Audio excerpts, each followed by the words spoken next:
Hello and welcome to Jason Cavness Experience. I'm your host, Jason Cavness. Today's podcast is a redo of a podcast I did earlier because I fucked up and had no sound on. So thanks for doing this again. I really appreciate it. Oh, no worries. My pleasure. And are we allowed to use PG-13 languages? Yeah, whatever you want to do. You can cuss, you can fuck, suck, whatever. Like, all right. I have the explicit stuff on. Yeah, my kind of audience then. Yes. Oh, man. So we got to, even though this is a couple weeks ago, we have a lot of stuff to catch up on. So the last week you was at the what's called CES? Yeah, Consumer Electronics Show. That's a really big thing, right? Yes, it's one of the biggest shows on the planet from a consumer electronics perspective. And did you go to this event or just as like a person walking around? I think I did. I did a couple of things. So I did the first day of quantum computing, and then I was attending talks about AI and quantum. And then last day I was just walking around, especially the Eureka Park, which is essentially startups showcasing their products. Okay. So yeah. I'm guessing the ticket's not free, right? Is the tickets pretty expensive? No, it was not free. However, I did get a discount through one of the vendors. The quantum computing conference itself, I thought was a little overpriced, but in the grand scheme of things. So, for people who don't know, what is quantum, right? Because you always hear like this like future gen, next thing after AI, quantum. But what is quantum? Is it like some scientific made up stuff, or is this actually something coming in pretty soon? Yeah, that's a great question, actually. So one of the things is that quantum is a different kind of physics, if you will. So the physics are small. That's what quanta and quantum stands for, right? So if you look at the smallest particles in the universe, like light particles, electrons, what have you, they behave differently. And what we have learned over the past 100 years or so is that behavior, the different behavior, can be leveraged to do certain things and can be leveraged to achieve certain benefits for humanity, if you will. And that's why quantum is really important. And if you think about quantum as one big puzzle, it could be divided into three big areas. So the first one being the quantum physics, actual physics, the science behind it. The second one is the quantum computing. So we can leverage some of those quantum principles for computing. And then the third one is going to be quantum sensing. So to sense what's going on around us. And people may equate that to essentially how computing has been thought of in the past. So that's some of the things that are going on with quantum right now. Why is it important to understand or learn about quantum right now? Is that in 2021 or 2023, I don't remember the day exactly, but Google and Microsoft after that essentially started to build these computers, what we would call computers, which are starting to get enough power where they can solve some real life problems, or at least partially solve some real life problems. So that's why quantum is starting to take effect now, and within a decade or so, it will be one of the prime technologies in our hands. So did someone invent quantum, or does a bunch of people just like kind of found it by happenstance? Sorry, would you did someone like create quantum? Did somebody find quantum computing, or like did this happen like through like regular scientific discovery? Yeah, that's a great question. So it is obviously found in nature. So light behaves as a wave and a particle. So that's the basic of quantum. There are multiple scientists, Einstein included, who have studied quantum, tried to understand how particles behave at that small size. And that's really a good point you sort of touch upon, is that quantum has been with us since the beginning of the universe and will stay with us till the end of the universe. So it's there. It's not something somebody invented. What we did find out, though, is the way those particles behave in the quantum world, in the small world, can be leveraged for our benefit. And that's the discovery bit of it. And the benefit being you can either sense stuff on a very accurate level, or you can compute really complex problems, essentially, or solve really complex problems. So quantum is actually, even though it started at the beginning of the universe, it's actually an emphasis as far as like being utilized for human good. Yes, there is a lot of ability to utilize quantum for human good. There is also a lot of abundance that comes out of quantum. There is a lot of very fast sort of processing or very accurate sensing that can happen. But again, this is a topic that is in its infancy right now, I'd say. So over time, we'll discover more. So from your point of view, what are some good things that might come out of using quantum in the future? Like how can it make us better, so to speak? Yeah. So some of the things that we always think about in the world of computing or problem solving essentially is that how do we solve really complex problems, problems that have multiple variables, problems that have continuously changing conditions or solutions, if you will. So with quantum, you can actually solve those much faster. So you're going to get faster, cheaper computing because quantum also can result in low energy usage for those complex problems. So you could try to solve the same problem with quantum versus the classical computing. Some of the problems, quantum would be a better fit. But if we're like quantum, like to solve all our problems, don't that mean that our problem solving skills will like deteriorate and go away? Probably not. So one of the key thing is quantum works almost like an interstate, if you will. So you have to get on and off the highway. So there is an exit and a ramp that needs to go in. So we still need to build all that stuff. We still need to have the ability to convert our problems that we understand the way we understand them into something that can be computed and solved by quantum phenomenon or principles. So there is still a lot of that thinking that has to happen and goes on in the world.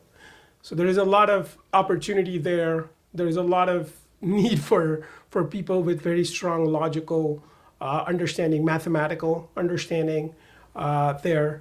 So it doesn't replace humans, it just enhances them. So we talked about the good quantum can do. Of course, every tool that humans make, they can be good or bad.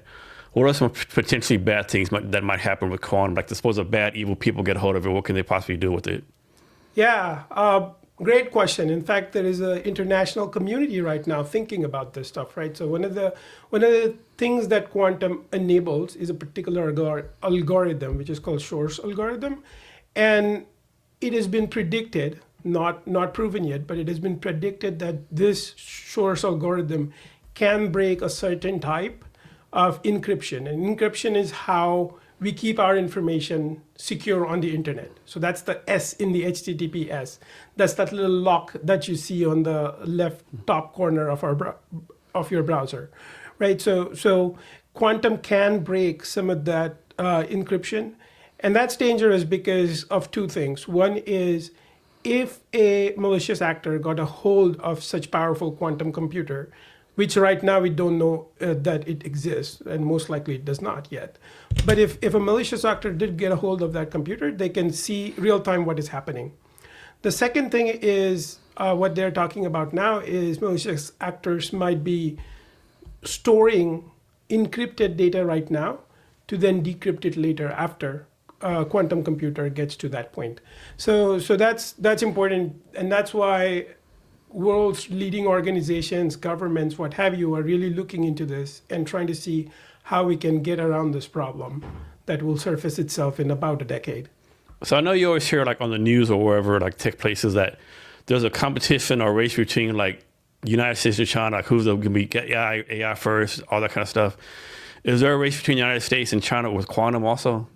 Oh, 100%, absolutely. There's a huge race going on right now.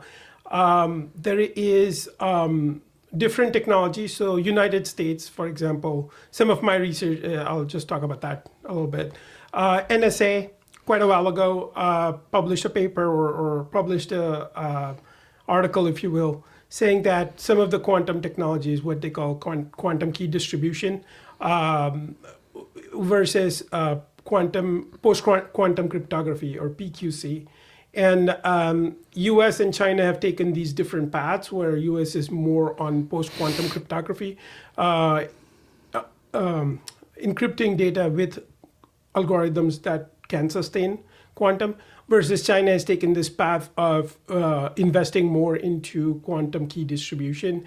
And there is a lot of research happening in both the countries and affiliates, obviously, in that. So there is definitely a race, a lot of PhDs. It does require a really high amount of math background. So a lot of PhDs in that area, a lot of research going on in that area right now. So I know you mentioned that quantum's been around since the beginning of the universe, but like, how do we know that? Like, how do we know for sure? Like, is like scientific proof of this? Like, I mean, like, how do we know this has been around all this time? Yeah, so one of the things, so the very basic principle of quantum is the wave-particle duality. So some... You talking about physics and stuff like that? Or? Exactly. Okay. So the wave-particle duality is that light can exhibit itself as a wave as well as particle. And that's the very basic. So since light's been around, since almost, or since the beginning of the universe, and will be around till the end, that's why quantum's been around.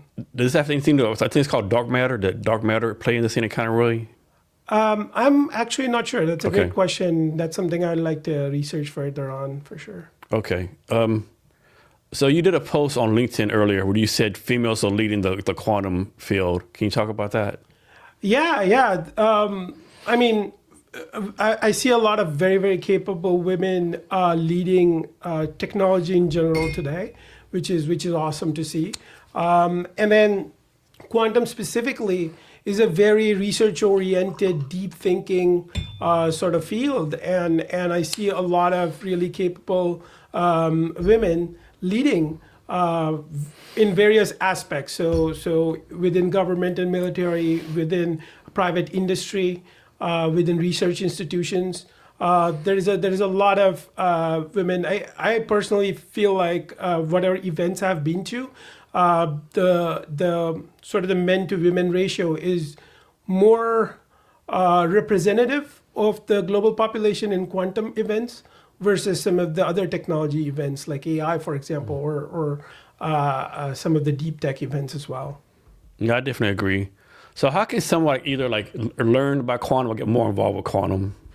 Yeah, so that's actually the question. Let's suppose like someone has no math background at all. Like they're watching this, they're hearing quantum, like, man, I want to learn about quantum. What can they do?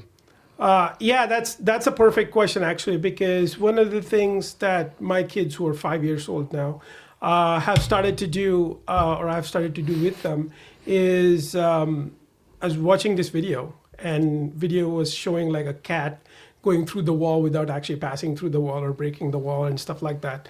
So the kids got really interested into quantum specifically, and I was starting to ask that same question, like, how do you teach quantum to a 5-year-old? What are some of the things that you could do to make those concepts much more graspable for kids? So one of the things I'm doing now is starting a sort of a series of talks, video casts.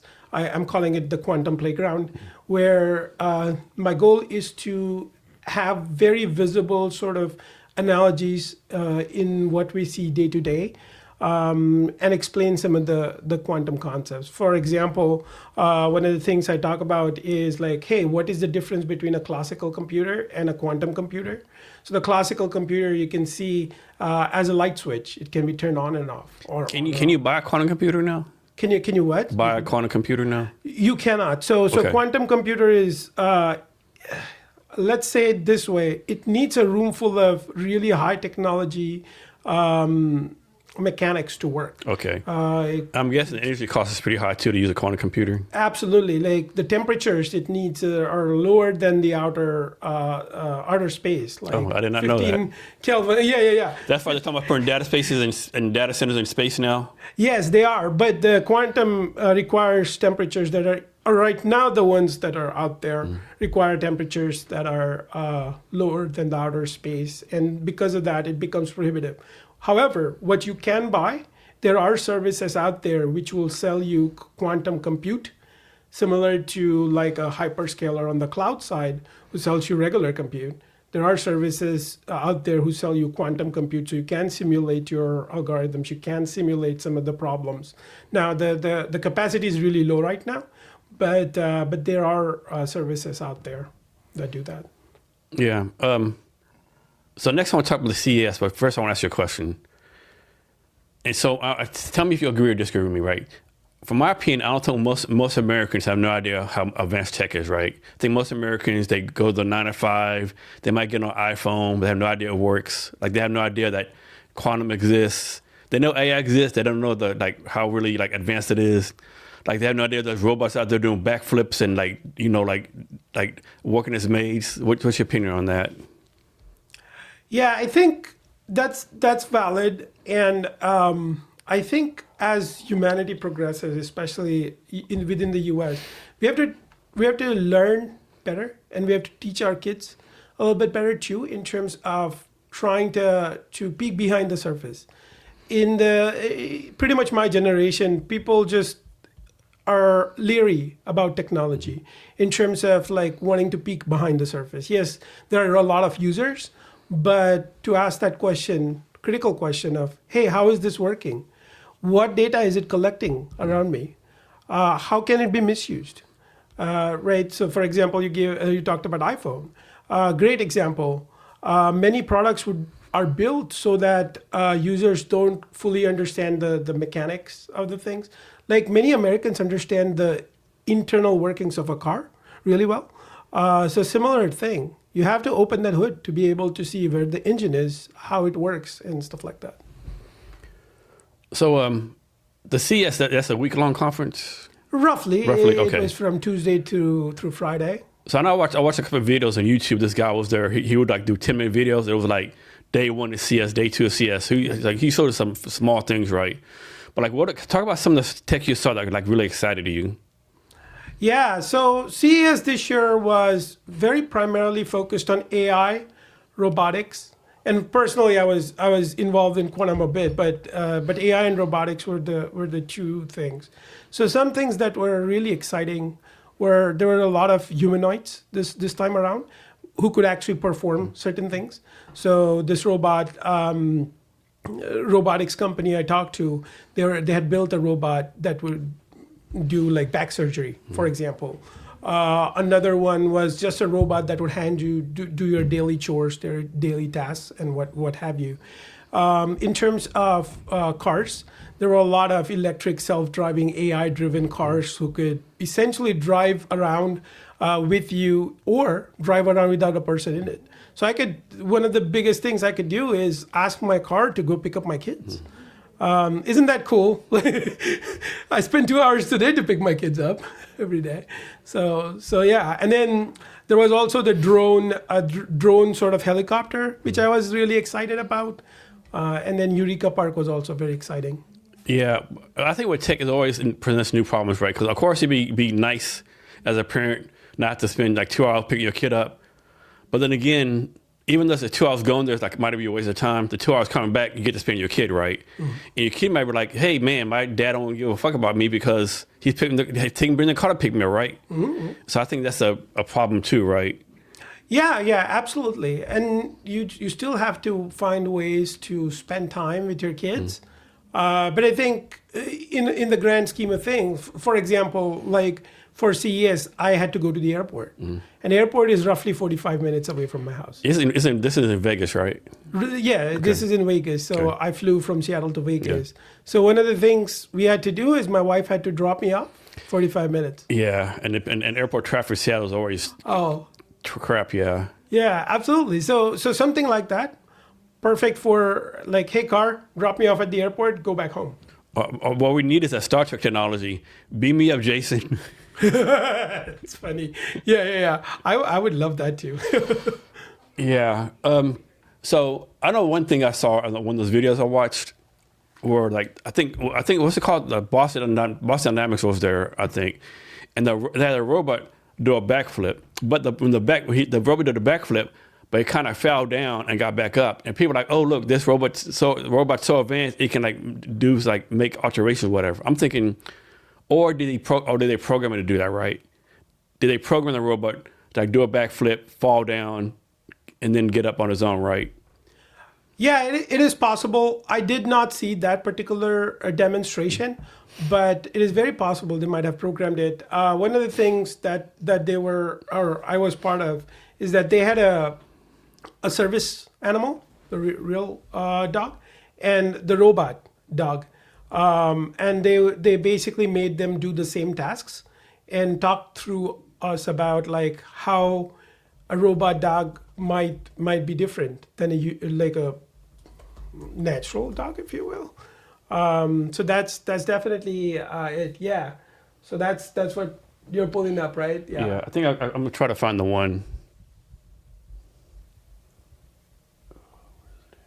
Yeah. No. Oh, this is the backflip. Yeah, that right there. Oh. See how he fixes himself? Oh yeah. Okay. And people are like, man, the robot's so advanced, it knows how to do it by itself. I'm like, man, I don't know about that. I think maybe they programmed it to do that. Possibly, it was a scripted demo. Yeah. But eventually, I think the robots will get where they will self-correct.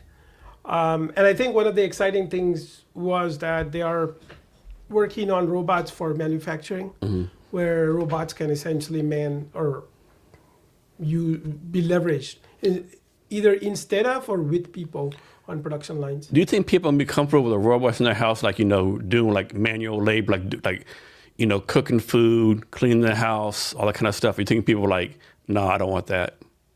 Oh, I know about me, and I love that. Yeah. Because my wife is always on my case about doing the dishes and folding the laundry. And imagine a robot taking care of that for you.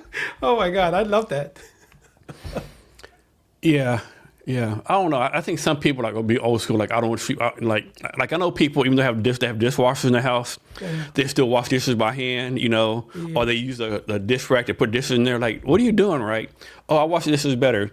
So you're telling me you with your human hand can wash dishes better with the machine that has like all this heat and stuff, I think some people do the same thing with robots, Yeah, very valid. And in fact, some people I know that do that.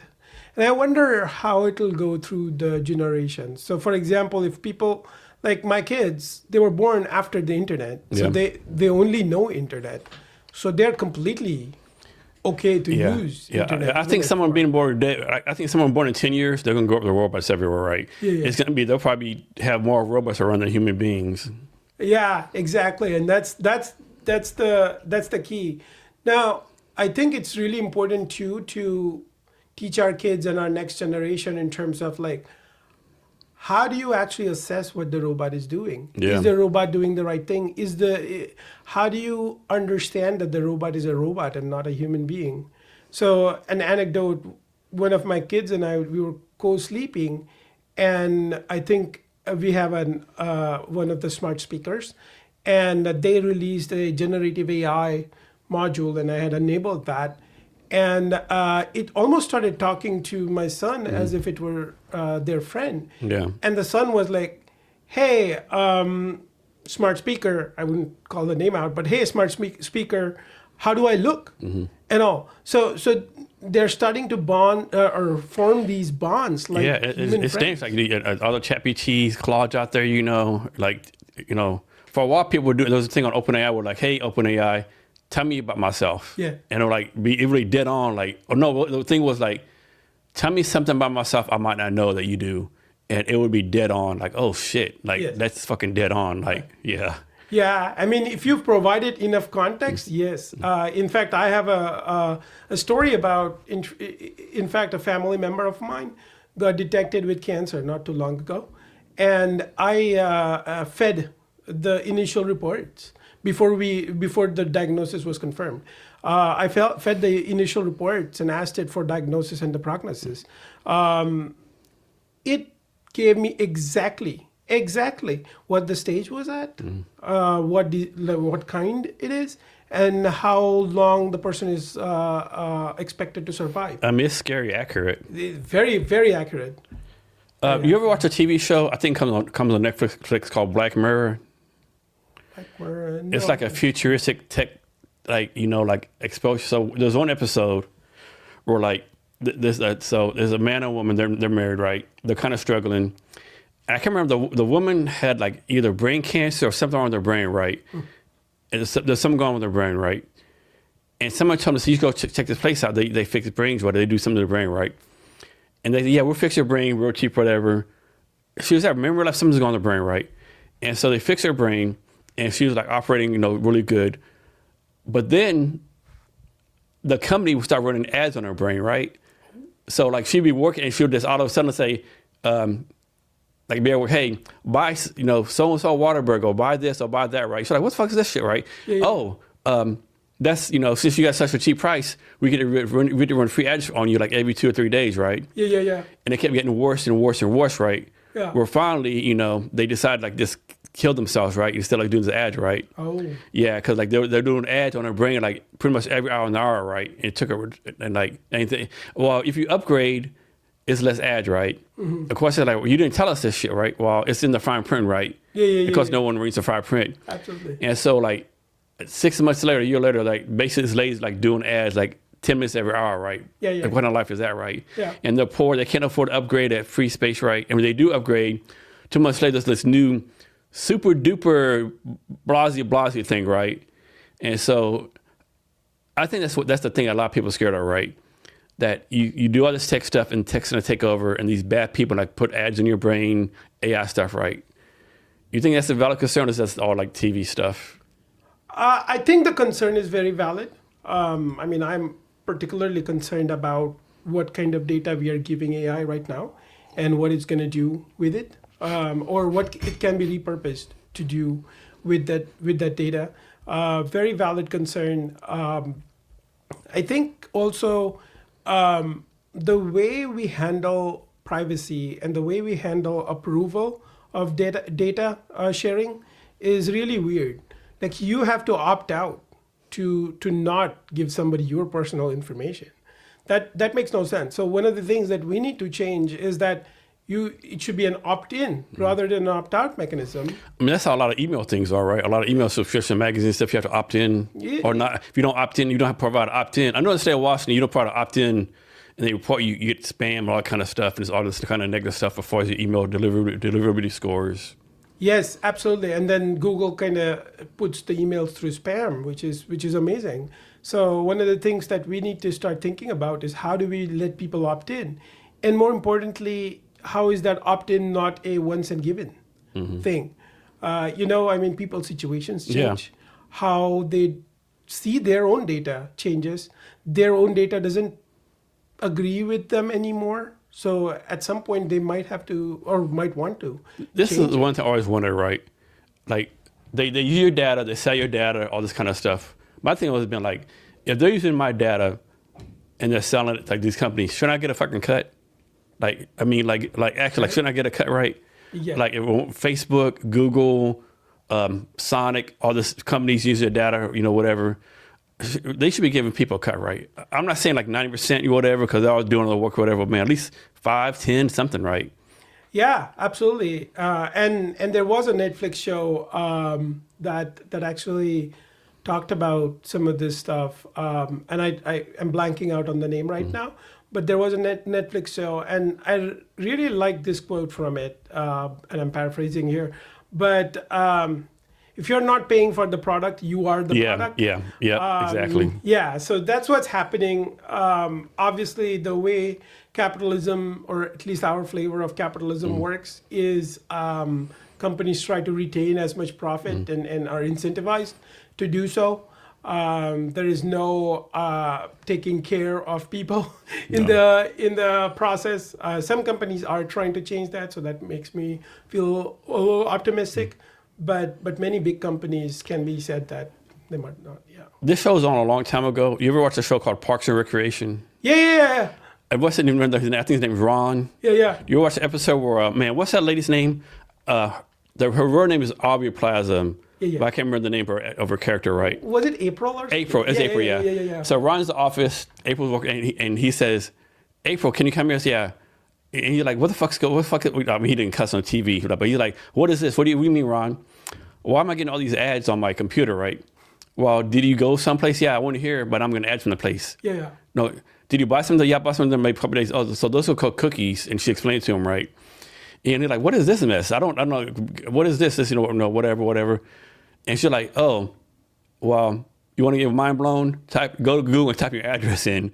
Type in his address, and so the next scene, he takes the whole computer, in the fucking dumpster, right? As if that's going to fix anything, right? Yeah. But a lot of people are on that level of technology, right? They have no idea that, like, even if, like, you're at a store and your best friend buys something, it's all connected, and it's kind of scary, right? All this basically spy stuff they do on you. Yeah, it's very scary. And to your point of a lot of people not knowing, many people know how this stuff works and still do it anyways, right? So it's very scary. Something happened the other day. My wife and I were chatting about something, and next thing I see on my phone is an ad related to that thing. How did that happen? I mean, I'm inclined to believe that that's just happen chance, but I doubt it. Right, so that's definitely concerning and scary in terms of like that whole concept of like, hey, I put it in the fine print that will be listening in on your conversation all the time and responding to when you actually say a keyword or whatever, right? So that's the concern there is if you don't make people actually opt in to stuff, then you're sort of many people will just be like, well, who reads the fine print? Who's going to read 17-page worth of contract, right? That kind of stuff. And not this guy. I know, exactly. And me neither. And many times it's just our data is just like gotten and we don't get paid for it. There is analytics and research that happens. Now we are actually living in multiple information bubbles. Our information is curated to our liking now. So it's definitely very concerning. I think the best is, this happens all the time, especially on Facebook. Someone on Facebook will say, I don't like Facebook's using my data. I don't like this. There's no privacy, blase. This is bullshit, I get those ads. And in the next hour, I'm here at Walmart. I'm buying toothpaste. I'm doing this. I'm doing that. Like, what are you doing? Like, you just talk about no privacy. You're here, like, putting everything out, right? Yeah, absolutely. And now you cannot complain if Facebook or not even Facebook, anybody starts to sell you on like a hair loss surgery or hair loss prevention cream if you're buying toothpaste, right? Yeah. So it's valid and. Or you Google, what's the best time of the year to go to Nashville, Tennessee to see country music? Yeah. You're going to get a lot of goddamn ads, Yeah, absolutely. And there is ways to avoid it very easily. One of the things you can do is you can use browsers that have that built in. They don't store. Like DuckDuckGo is one of those, right? DuckDuckGo is one of those. Onion or Tor browser. Tor. That's like the dark web stuff, right? Tor. You can go, using Tor, you can go into dark web, but it doesn't have to be. You can just browse the regular web. Okay. Now, some websites will not let you, but many will. Most will. So, yeah. So, back to CES, right? Was it pretty good? Was this the first time going to this? Yeah, it was my first time. Was it a pretty good experience for you? I thought it was a good experience. I thought it was a once-in-a-lifetime experience. Okay. But I don't know if I would go there again unless explicitly demoing something or something. So what did you get out of it? I think what I got out of it was where is the world moving, what they're saying, what people are saying, and get a huge sample set. So there were about 130,000 people there, right? So a lot of different conversations, a lot of networking. I talked to somebody who is building a healthcare startup versus somebody who is in quantum computing, many people in quantum computing, AI, execs as well as students. Researchers as well as government employees and what have you, right? So a lot of varied perspective. And I think coming back, I think there is definitely right now where we live is at an intersection of AI, robotics, and quantum. And I just, for the next decade or two, this is going to be the driving force and technology. So if I was going to school again, I'd definitely be looking at one of those technologies as something I want to build my career in. So you talk about some of the tech stuff there, but what is a booth or tech that you saw and you were like, you had no idea this was going on, like this totally blew your mind away, like you had no idea this was happening? That's a great question. And one of the really cool stuff that I thought was really cool is these stick-on nails. So what they've done is they've built these stick-on nails, which are white by default, but then you can digitally change their color. So you can have those nails stuck on your finger, and then there is yay big, like a USB stick, big USB stick in the olden days, sort of size device, if you will. You can insert your nail in that and then change to whatever color. No longer going to the nail salons and spending hours of time, right? So that was very fascinating. I did get a hat from them, so That's gonna put so many people out of business. it is, yeah, it's true. So I think that's one challenge, and like one thing I think throughout the years, decades, whatever, all the governments, including ours, have been so far behind as far as regulating tech, right? Yeah. I mean, so far behind, right? And I think one of the challenges is like like these nail salons might go out of business. They're talking about truckers going out of business. Like, I know some people talk about, like, hey, it's a good thing because they don't do jobs they don't want to do. They can go home, like watch TV, do poetry or whatever. But like, man, like a lot of people need a job, right, to give them purpose, right? How do you think we give people purpose without them having jobs?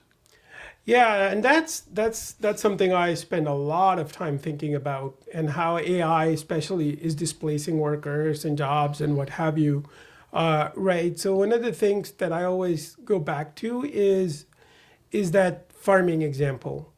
Before we had all these white collar jobs and everything, many of us were farmers. We are no longer. There is technology that replaced that stuff. But I feel like over time, what happens is the jobs just change. They change from me having to, say, dig up to sow my crop, to me having to now maintain a tractor, or me having to going from like cleaning, let's say me having to actually clean the house, to me having to maintain and manage the robot. Or instead of like shoving the shit from the horse walking down the street, you pump gas in a car. Exactly right. And that's the change that happens. And over time, we learn new skills and forget old skills. Now, if we were to be forced to farm everybody, how many people would be able to do so, right? Yeah, I mean, that's hard damn work, yeah. Absolutely. Yeah, I definitely think robots should be done for like picking fruit, picking that kind of stuff, maybe working sewers, Yeah. I know a lot of people say like, I'm not going to do anything with AI. And I know a lot of people say like, I would never fly in a plane with a robot. Well, actually kind of already are, because like most planes of course a pilot handles like takeoff and landing, but in the middle of the flight, it's just like self-control, right? So in a way, it's already being done. Yeah, absolutely. Autopilot is a form of robot. And some of it you realize that you're using a robot. Some of it you don't even realize that you're using a robot. For example, like a dishwasher or something like that, you might not even realize. Do you think there's any industry that AI is not going to affect? That's a good question. I mean, I think in general, AI is going to affect everything. If it didn't affect the industry directly, it will do it indirectly, to where it might affect the tools that are built for that particular industry or whatever it is. So for the most part, you're going to see AI affecting everything in robotics. So let's talk about this a little, right? I remember that all the AI craze came out. People were like, AI is going to take over all these like blue collar jobs, right? It really hasn't happened. I think the biggest industry being changed is software developers, right? Yeah. Because like, if you're a software developer, you graduate from college in 2026, you kind of fucked, right? I mean, like, what do they do, right? Do they like, I don't know what they do. Yeah, I know. I have a couple of people I know that just graduated, and it's really difficult to find that entry-level job. And the weird part is humans learn by doing, most of it anyways. And now we have created a situation where entry-level jobs are being replaced by AI, but then mid and senior level, mostly senior level engineers are not. Yeah. So then how do you get to that Exactly. senior level engineer? I think that's a challenge, right? Nobody's thinking about, right? Like we'll say there's a shot glass computer company, right? They have 100 employees, 20 are like junior, 20 are mid, and 20 and senior. So 60 people, right? So they replace the 20 junior developers like AI, right? Yeah. But then the 20 seniors, they retire or go away, and the 20 mid-level get advanced, right? Yeah. But there's no one skilled enough to take those mid-level jobs, right? Yeah. Because no one's being trained to do it. Are they going to like train AI to do it? I mean, I don't know if anyone is anyone thinking about that. Yeah, that's a very valid problem, and people are starting to see that as a problem now. And how do we train our junior people to become senior without having their skills completely replaced or gone? And it's just not the software developer, because I've said this in podcast before. Someone did a LinkedIn post a while ago, maybe 6 months ago. It's like some senior lawyer, like one of the biggest law firms in Manhattan, New York City. You're like, hey, I know you don't post on LinkedIn that much, but I work for pretty much the biggest law firm in New York City, like at least the most familiar, make the most money. He said we have like 200 lawyers. We have like 50 junior lawyers. I think he said 100 junior lawyers.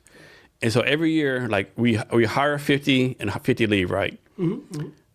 And so we know we hire junior lawyers. They work for a couple of years. They get experience. They're going to leave, do something else, right? Sure. He said, so we did an experiment, and the junior lawyers, they usually do research, right? Yeah. It's not like painstaking work. He said, so we had our lawyers research like 5 cases and had AI research 5 cases.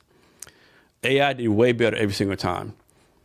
And so you're like, I'm not saying we're going to fire all the junior lawyers, but when they leave, we're not replacing them. Yeah. And so within 3 years, we have no more junior lawyers and no more hiring. So that means instead of like 50 lawyers coming every year, they're not coming no more, right? Yeah, yeah. And I don't think people think about that either. Yeah, absolutely. And one of the things is that if you don't like that kind of work made them senior. Hey, I've seen this 50 times before, so it's stuck in my head now. That's the senior part. But if you haven't seen this before, how do you become senior? Or maybe a AI enhanced junior lawyer is equivalent to a senior lawyer. I wonder. Another thing I think people think about, like even the software developers, any industry you want to talk about, right? Like you're new to it, you're learning, you're gonna make a lot of mistakes, but you learn from mistakes. Yes. No one's learned from mistakes no more, right? Yes, absolutely. I mean, you're not learning from mistakes. You're not learning, not growing. It's like, yeah. Yeah, and that's the thing. Like we are gonna have to create specific things, specific ways for people to learn from mistakes, or create sandboxes for people to make those mistakes, and learn that way to replace this AI job replacement, whatever is happening right now, for sure. And then how do we keep there's always like a big divide between, we'll say the haves and have-nots, right? Yeah. It's like AI is going to make it even bigger. Quantum's going to make it even bigger. How do we like prevent this in any kind of way? Or is this because that happening, right? Well, yeah, I mean, that's happening right now even. And one of the things we have to do is find ways to people or companies or what have you that are haves to give back to the have-nots and bring them over to the other side, right? Like let's say I'm a multinational hyperscaler company who is billions of dollars worth of revenue. How do I take some of that and kind of implement it to the have-nots, where the have-nots can then have the opportunity to come in the fold of the haves, and over time we improve, like we just raise the bar, for lack of a better term. SCS, were there like any like panel discussions or speakers like giving presentations? Oh yeah. I think the 3 of the days that I was at, or 3 of the 4 days I was there, I attended panel discussions, mostly around quantum computing, AI. Okay. There's one really cool one where the speaker talked about how to analyze return on investment on AI use cases, and how to compare various AI use cases and identify which one is right for you to be building or working towards right now. That was very, I thought, was really well done. There were some of it was just hype, especially around quantum computing. It was like, hey, we are doing this, but we are just doing this in the classical way. We're not doing anything special. That's the worst. I know. That is definitely the worst. Oh, yeah. Yeah. Okay. Anything else you want to talk about the CES before we move on? I think if you are going to CES, either you or any audience, I would definitely say wear good shoes. A lot of walking is involved. Figure out what you're going to do for your breakfast. Have a good breakfast, because lunch you might not get it. Dinner is up in the air. and try to not gamble too much. Yeah. So next question is right, and you might not answer this, but is any task you did in Vegas for fun that without getting you in trouble with your wife? I gambled a little Okay. bit, and we had set a limit. We knew exactly how much I was going to spend, and the moment I spent that. What hotel did you stay at? It's just like Boulder Station Okay. Casino Hotel. Okay. Obviously, most hotels in Vegas have casinos. So, Yeah. yeah. You cannot not. I mean, there's fucking slot machines at the goddamn airport, right? Yeah, oh my God, there's like little sections where you see a bunch of slot machines. Yeah. At the airport, and I literally did not carry a single penny in cash on me so that I wouldn't play at the airport. It was bad. So for CS, do you think it'd be any way you can take advantage of it for your own business? Any ROI you think you might get out of it? Yeah. A couple of trends that I'm really interested to explore. One is age tech, or how to age in place. So any technology that goes into that. For my business, particularly the IoT and robotics angle, from a cybersecurity perspective, what sort of tools and techniques we need to develop for the future. Again, going back to how do we build products with cybersecurity from the bottom up, rather than slapping cybersecurity on top of those products, would be a key aspect for me in this year and the next. In fact, some of the proof of concepts that I'm thinking about doing are geared towards those markets and stuff. Yeah. All right. So moving on to something else. Can you explain to us what is a Scrum Master? What does a Scrum Master do? And then, like, when should a tech startup bring on a Scrum Master? Yeah. So Scrum, first of all, is one of a very specific. Sorry. No I worries. think I messed up with the mic here. All right. Sorry. Scrum specifically is one of the methodologies that is followed to build software products usually, and it's a very specific methodology which has prescriptive process, and the whole idea is to, as you're a knowledge worker and you're building some product, you don't have to worry about process, and you don't have to worry if you're building the product in the most efficient way. And that's at the fundamental. That's what Scrum is. So they essentially give you a cookbook, if you will, of how to cook stuff. They wouldn't tell you what to cook, but they'll tell you how to cook, or how to execute that process. So Scrum Master then is the person who works on the process with a particular team. And there is different flavors of this process, and it has gone through multiple iterations and what have you. But really the idea is to give people who do the work control over how to get the work done and how to work with each other together better, etc. So Scrum Master is that sort of facilitator, that catalyst who helps the teams to sort of grow and scale and what have you. So then the next part of your question, I believe, was when should a startup think about bringing a Scrum Master? So usually we say when there is 4 to 9 people and you're starting to work as a team, that's when you need a person either dedicated full time or partially to start thinking about the process. And you need a person to start facilitating, because there is this concept of channels of communication. If you and I are talking, it's just one channel of communication. Let's say you, me, and another person is talking. You have 3 now, right? That kind of stuff. And then as the number of people grow, the channels of communication grow exponentially. So you need, at that point, 4 to 9 people is when you need that facilitator, start needing that facilitator. So maybe a 4-people team has one of the persons doing the Scrum Master facilitation part of the time, and then maybe a 9-people team has a full-time dedicated Scrum Master or something like that. Is a Scrum Master or Program Manager like 2 different things? Yes, generally they are different things. Scrum Master is very specific to the Scrum process, and it's very focused on the process, versus Program or Project Manager is focused on the project. So the outcome, the time is the outcome going to be achieved in that time? I'm building a house in 6 months. Is the house going to be built in 6 months? And so do Scrum Master and Program Manager ever like bump heads, so to speak? Do they have like different objectives, or they kind of work together? They could bump heads. They could work together. I've seen both essentially. Program management Scrum Masters could sometimes report into program management, excuse me. And then they sometimes report into technology, and program management is under the office of CTO or what have you.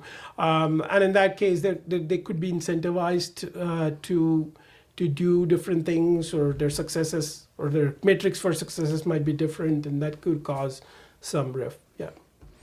Can you talk about how you became so knowledgeable about tech? Like how you became such a lack of a better term, like a tech expert, like just trainings, professor development. Like how did this happen? Yeah. So one of the things, so earlier on, I was a very mediocre student in grade school. Very mediocre. So middle of the class.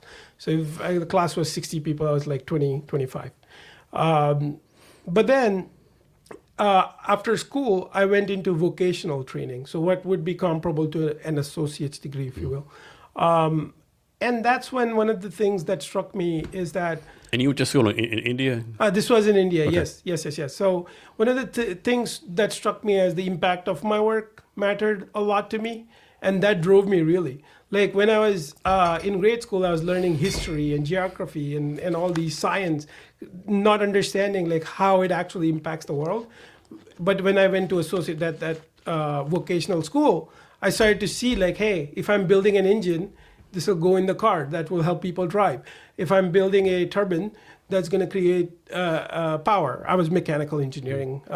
So anyways, so now I started to see that impact. And as soon as that happened, that just flipped a switch, for lack of a better term. And that created this sort of hunger in me to learn about stuff. And I think since then, for 15 years old, and now I'm 37. So like, 22 years? Or 36, 21 years, sorry. I always mess my age. So 22 years, I've been just learning. I take learning breaks, especially end of the year. I decide to learn about a topic and just go in deep into that topic, and just freeware, YouTube, all that kind of stuff. Say, before I forget, let's talk about Joseph's company, the robot company, right? Yeah. So you're on the board of advisors. Like, how is his company? Is Joseph Caseberg? How do you say his company's name? Tomaki Robots or something like that? Yeah, Takamori Robot. Yeah. And what they're doing something really interesting. So they're building these robot kits for people to start learning about robotics. So it's not very advanced. It's not thousands of dollars. It's like right? like teaching elementary kids how to do it. Yeah, exactly. And it's 2 digits, right? So in terms of cost. So they're democratizing robotics. And something that we were talking about earlier, like how do we teach our kids? So one of the things, as I said earlier, is that quantum AI and robotics are the 3 pillars that I see growing the tech for the next decade or two. And I thought Joseph has done amazing work. He designed the Takamori robot architecture from the ground up. And most of it is like open source. Most of it is lower price points. So it's very perfect for like a parent-child bonding over a weekend. You can start very simply and go pretty advanced in that. So that's why one of the things we started doing earlier on is like guerrilla marketing and just being there for him. And he's one of the founders in our startup ecosystem in Tacoma, Western Washington area, and just hit it off right away. Yeah. So you're on his board of advisors, right? I am one of the advisors, yes. So how do you add value to his company as an advisor? What's your process? What's the process for that? Yeah, so a couple of things. So first of all, I bring with me corporate experience, and that is valuable. I might challenge some of his decision making, and in a positive way, obviously. And I might bring in a different perspective. As a manufacturing engineer, I can bring in a process perspective as well. And then just sometimes he just needs help, 2 sets of extra hands and two sets of legs that I happen to have by a happen chance. So talk about this. Like, in my opinion, like a lot of startups, they bring on advisors. The advisors either don't bring no value or they're actually like kind of like scamming the founders, right? How do you advise a startup founder to like bring on an advisor? Yeah, so that's a great question. So one of the things that as a startup founder, you're doing is you're sort of doing a little bit of everything at the beginning, and there are some things you like and some things you don't, and then there are some things you're expert in and some things you aren't. So one of the things to understand is what you like and what you don't, and what you're expert in and what you aren't in, to bring those kinds of advisors. So if I'm an expert in technology and not as much on the marketing side of things, for example, or sales side of things, I might bring on a marketing or a sales advisor. So that's, at least for my business, what I did is the first thing I wanted to do is bring on the marketing advisor. So that's how I'd advise. So essentially, you're playing that puzzle and identifying what pieces of the puzzle you have and what you're missing, and then you can bring those advisors in. So it's going to be different for every startup. So let's talk about AI manufacturing, right? So old school manufacturing, you had like, I'm making this up. Suppose there's a factory or manufacturing plant making glasses, right? Shot glasses, right? Sure. Had 100 people working there. And I think the fear is that AI is going to come in and those 100 people have no have no jobs. But I'm kind of backtracking. So do you think we need to keep like the 100 people working in the factory or the plant, or should AI replace them? Like because I was trying to say, how can AI make this process better without like totally like having people lose their jobs? I guess the thing with like, even though like 100 people making glasses, instead of making glasses, now like program the computers, I guess, or program the robots, so to speak, or do maintenance on the robots, I guess. Yeah, absolutely, and that's the key element. So what I see is, in the past there were 100 people making these glasses, right? In the future there'll be 20 people, say, programming robots, another 10 people working on the cybersecurity aspect of those robots, maybe 5 people working on the infrastructure, right? So you kind of took 25 there, and then there's other 75% or 75 people who are technically now no longer needed because the process itself is much more efficient. However, what has happened is, because AI is building these glasses at a much faster rate, there might be another door that might have opened up. For example, let's say a short glass. The short glass itself is saturated, but maybe the company decides to build bottles. So now you have other 25 people that are needed, or maybe 15 people that are needed to start building bottles. Maybe that glass has the same process as something else, like a window pane. And now 15 people are needed for a window pane. So essentially what I'm trying to say is that, even though, if you were to think binary, like, hey, are 100 people still going to be needed to produce glasses? The answer would be no. But there would be other opportunities, new opportunities. Like, for example, space mining. Right now, how many people are there doing space mining? 0, right? But then as robots and AI sort of comes to fruition, we might send robots in space mining. So that would need people monitoring all that. You bring up a good point. I don't think people are thinking about the cybersecurity part, right? Because like, suppose set 100 people doing shot glass, you have 20 robots doing it, right? Right. But what if someone hacks those 20 computers, has a cybersecurity hack, and then they don't work no more, right? Yeah. And your competitor hacked you, and now your competitor is selling shot glasses, right? Yeah. I mean, hopefully no one thinks like that, Or hopefully the shot glass competitor's not doing shit like that, But you never know, right? Yeah, absolutely. And short glass is a great example, because short glass is very similar to preparing, say, for example, injection molded syringes. And there could be hacks or attempts where you could mess up with the material somehow that could create like these really weird side effects or what have you, right? So I kind of went on a tangent there, but don't want to scare people. But at the same token, it is possible that something like that could happen. Like, for example, water treatment plants. Can somebody adjust the level of chlorine that goes in the water, right? There's so many, scary scenarios out there, right? Yeah, absolutely. And that's where I think cybersecurity aspect comes in. Like, hey, yes, we took out some people actually doing the shot glasses, but now we need people to protect or understand what is really happening on the macro scale, and how could that system be vulnerable from either natural calamities or a cyber event or what have you. So it seems like a lot of tech people, they're focused on building a product, they're focused on the tech, but like, how do you convince tech people to actually worry about the business problem that tech's supposed to solve? Yeah. So one of the things as a product manager, so my evolution over time was like I started in tech and started to realize like tech without a problem to solve, or if it's not solving a problem, it's just waste of time, waste of money, right?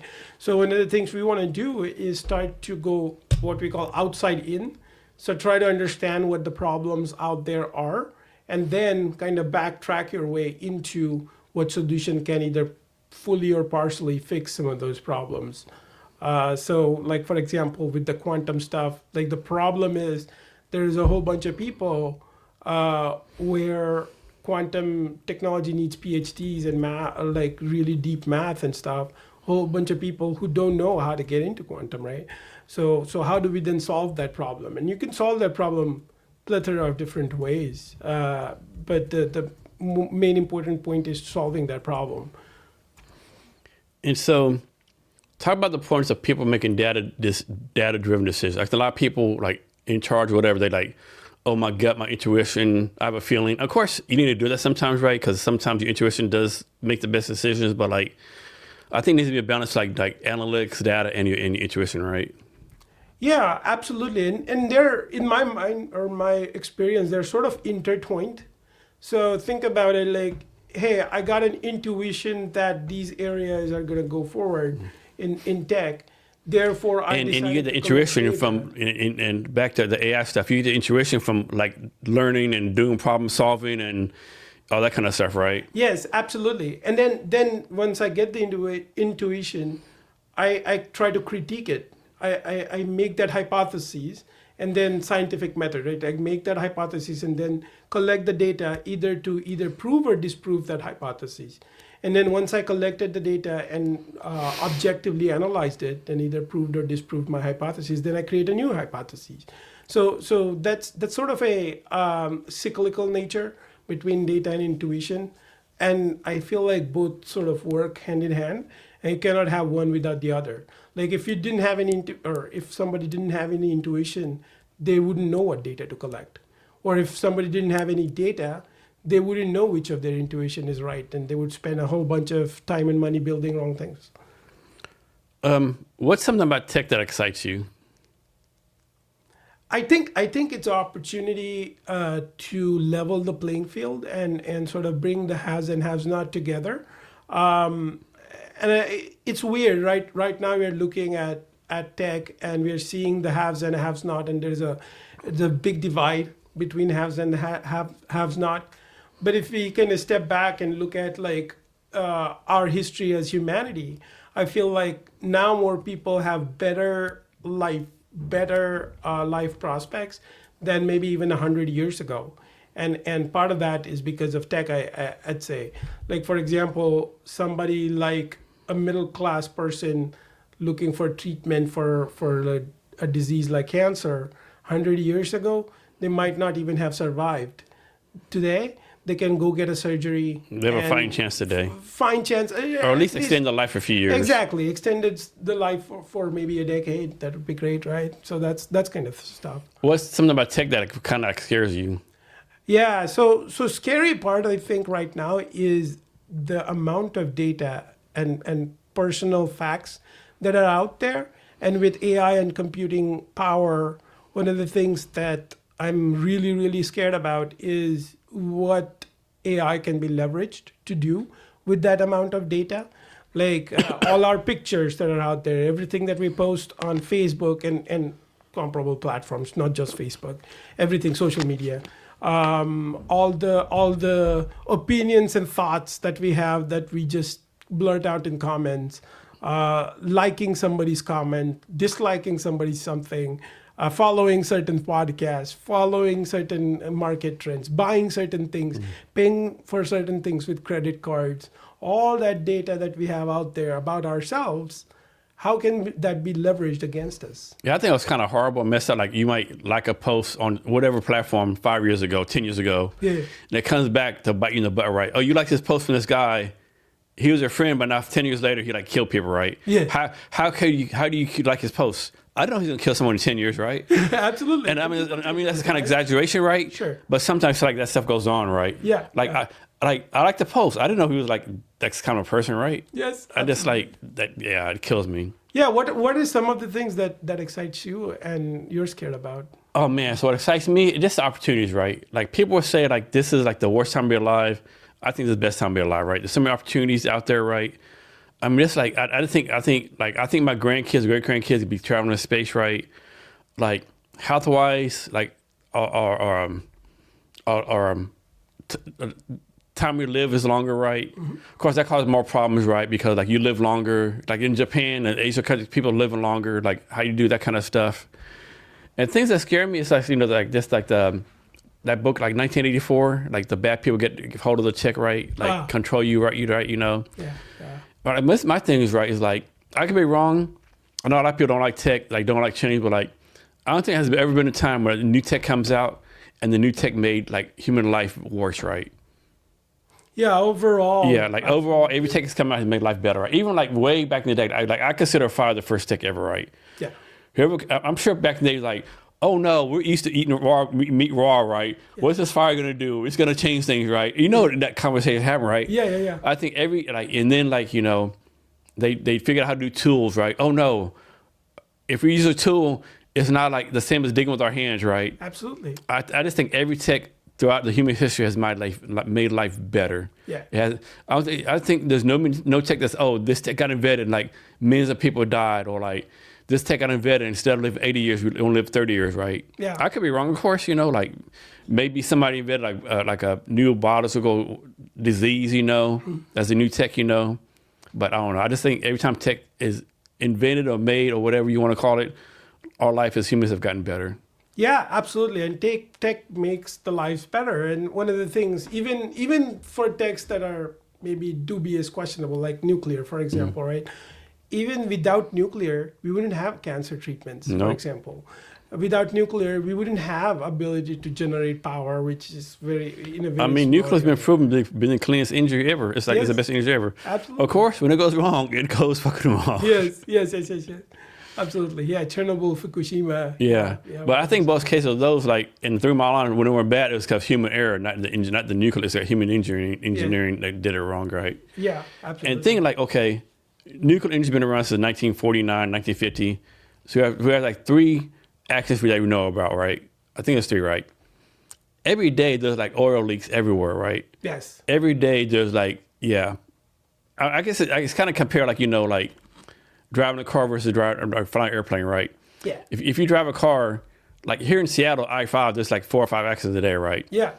I mean, there's an airplane accident maybe once every 6, 7 years, Of course, like small planes crash, whatever, but as far as a big major one, there's like one every 5, 10 years, whatever. Yeah. Of course, it gets all the news because, Flight 412 from, Seattle to wherever crashes and all these people perish, right? It's all the news, right? Yeah. But then again, like there's probably like 15,000 people died on America alone every year for accidents, right? Yeah, absolutely. And I feel like as humans, we place proportionately high amount of focus on things that are big, but definitely less frequent, than things that are more frequent. Like how many people die of heart attacks, for example. Diabetes, or even they fucking like fall in the bathtub, Exactly. I mean, like or falling down the stairs, There's like literally millions of ways to die, right? Yes, absolutely. Skiing accidents. Yeah, got bit by a shark. No. Yeah.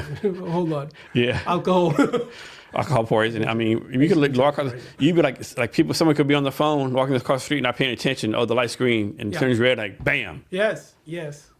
And all the lives that have been shortened because of that, right? Yeah. Let's talk about this kind of subject, right? I don't know if people realize this, right?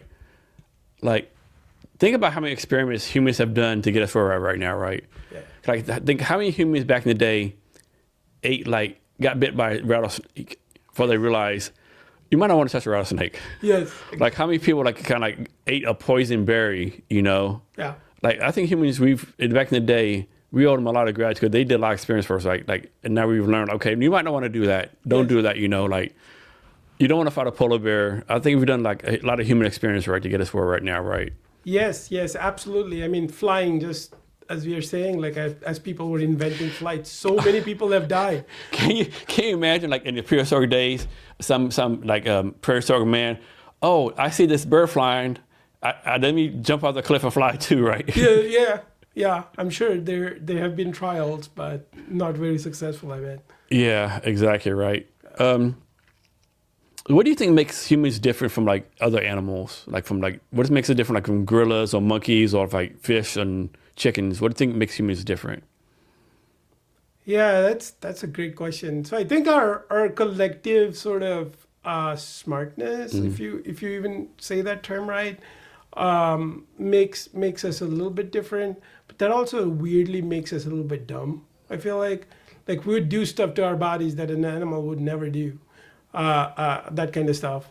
I think the variation that we have within our race is the diversity. I mean, is just amazing, and that makes us a little different.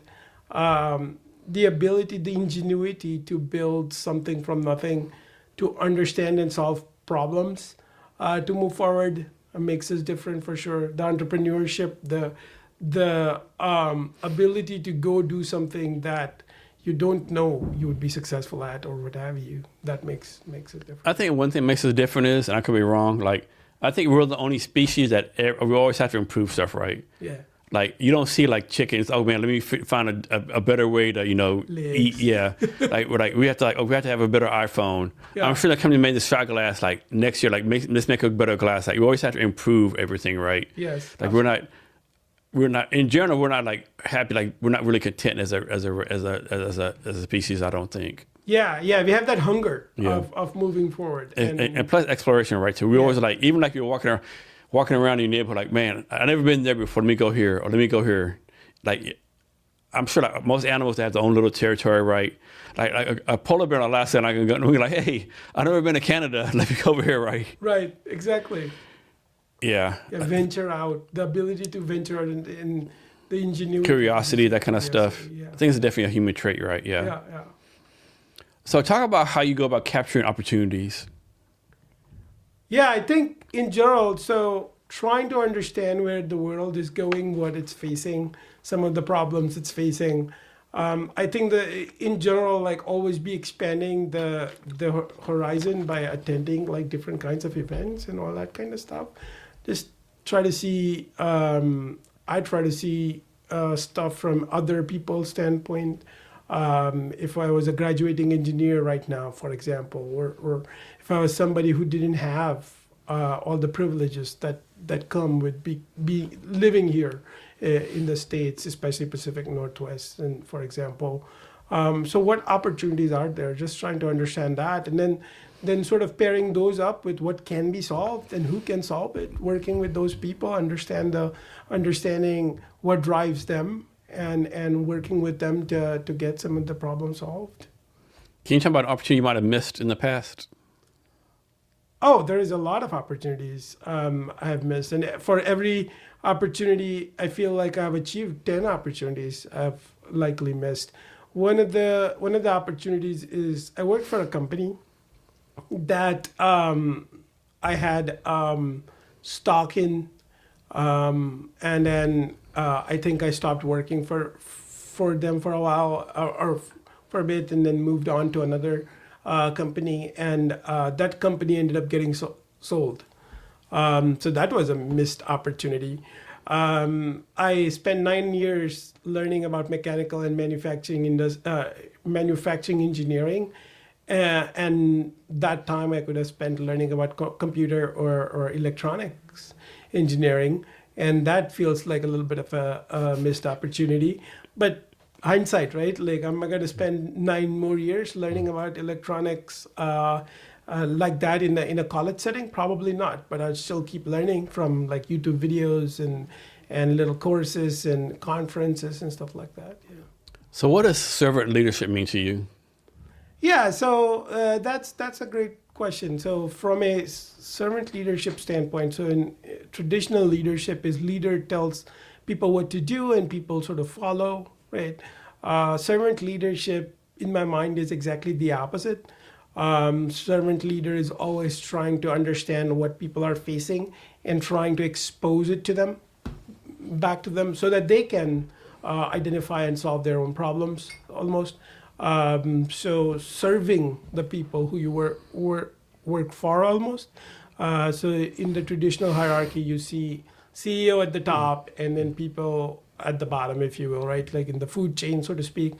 Servant leadership is almost the opposite. So the person, quote unquote, in the traditional sense, who might be above you, are supposed to serve you instead of the other way around. Like the higher the entity, the more service they need to provide to the lower entities, or what have you. Or the higher and lower is flipped essentially. Yeah. Yeah. So there's a lot of talk out there, a lot of discussions, a lot of webinars, we're going to call it, about someone being a good leader, somebody being a good boss, good manager. But like, I think what people need to talk about, like, what makes someone a good employee, right? Because you need a good employee to have a good business, right? How can employees do better? How do we make sure employees are doing the best they can? Employers or Employees. employees? What makes someone a good employee? Oh, how well, can we make sure employees are doing the best they can? yeah, I think a couple of quotes come to mind, like people who learn on their own time, always be on the lookout for them. I think we overrate individual skills and don't rate team player skills as much. So I think good team players are also good employees. I think people who think about a problem in a critical way, even though they're not able to solve the problem, but thinking about a problem in a critical way is really important. And people who can disagree well. That's a skill I feel like. That's a skill a lot of people are missing, yeah. Yes, exactly. And there are people who cut you off mid-sentence. There are people who will get mad because you don't have the same views as them. But if you get to a point where you can encourage proper sort of disagreement within the team, that I feel like is the fastest way to grow. So how do we build systems for cybersecurity already baked into it? Yeah, so that's a great question. So some of the things that we are dealing with right now are systems that were designed and built like decades ago, and protocols and stuff that are that do not put privacy up front. So the way to build systems with cybersecurity up front is that by default, all the communication is secure. By default, how only the entities, it may be a machine or a person, that needs access for a certain thing gets only that access. Or people or entities don't get over provision. Like, for example, one of the things we're seeing with agentic AI agents, usually people don't care about how much access they get, and they get a lot of access, and then they can be repurposed to do something nefarious, right? So building a secure system from the get-go would have thought about, hey, what access does this AI agent need to do what, and how can I only give them that access? So that's the ground up building of security. How can I embed resiliency and security in the hardware, in the technology itself, so somebody using it doesn't have to worry about adding security on top of it, right? So Authentic is building these new kinds of routers that would be more resilient, secure internet. And how can I actually build that into the hardware rather than installing a software on top of it, kind of thing? Did you already talk about the quantum playground? I did. Yeah. That's like the thing you're doing before, the little videos and stuff? Okay. Absolutely. And how long have you been doing that? Well, a couple of months. So Okay. I started getting interested in it late last year, and started to learn first, understand what this technology is, and then started to talk about it. I think from a external facing perspective, I've done one talk so far, but I will be releasing more content soon. Okay. And like, suppose there's a small business out there, startup, whatever, and they know cybersecurity is important, but they still don't have the time for it, right? Like, they can't afford to pay someone like you. Like, what's the one thing that small business owners can do to protect themselves as far as cybersecurity? What should we be doing? Yeah, so a couple of things that come to mind is if they have some sort of an email or communication, they use some encrypted application for communication rather than text, maybe use WhatsApp or Signal or something like that. If they have emails, they sign up for multi-factor authentication wherever possible. Yes, it is painful. Yes, you need to go to your phone to get a code. Yes, it is sometimes really hard to achieve, but it's worth doing, especially if you're dealing with money. Keeping a document of everything, but then keeping that document secure is important. I feel like there are basic principles: not oversharing data, sharing data only with people that you know and trust and want to work with, and only sharing the amount of data that they need to do their job. Those are some of the things that anybody can follow in their life to keep themselves more secure. So talk about the importance of people staying curious. Yeah, so importance of people staying curious, right? Like I just feel like tech specifically is so that it is always changing. The baseline is always going to be changing. Things that are heavily manual today will become automated tomorrow. So it's really important to stay curious and identify new ways to keep yourself engaged and even build new skills so that you can essentially still be a technologist. Tech will change, the tools you use will change. Like when I started, I used to use WebEx meetings. Oh my God. Yeah, Whoa. Lotus notes for emails. Yeah. Who uses that kind of stuff Yeah. anymore, right? I used to use Internet Explorer for browser. Is that still around? I think they actually discontinued it. Did they? Okay. Yeah. Not too long ago. Edge, which is its sequel, I guess, now uses Chromium under the hood. So same technology as Google Chrome, right? Okay. So yeah, and that's why you can easily import and export bookmarks and stuff Okay. across the two. Yeah. Yeah. I think one thing is I think as kids, so my grandson lives with us. He's like 2 or 3. Every day, he's learning stuff, curious, whatever. Yeah. And I think somehow as a society, when our kids turn 13, we're like, no, don't be curious anymore, right?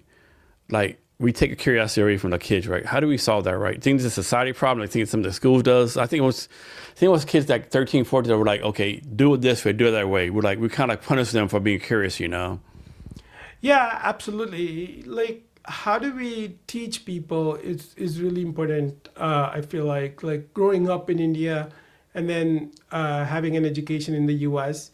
One of the biggest difference I saw was U.S. was focused on solving problems.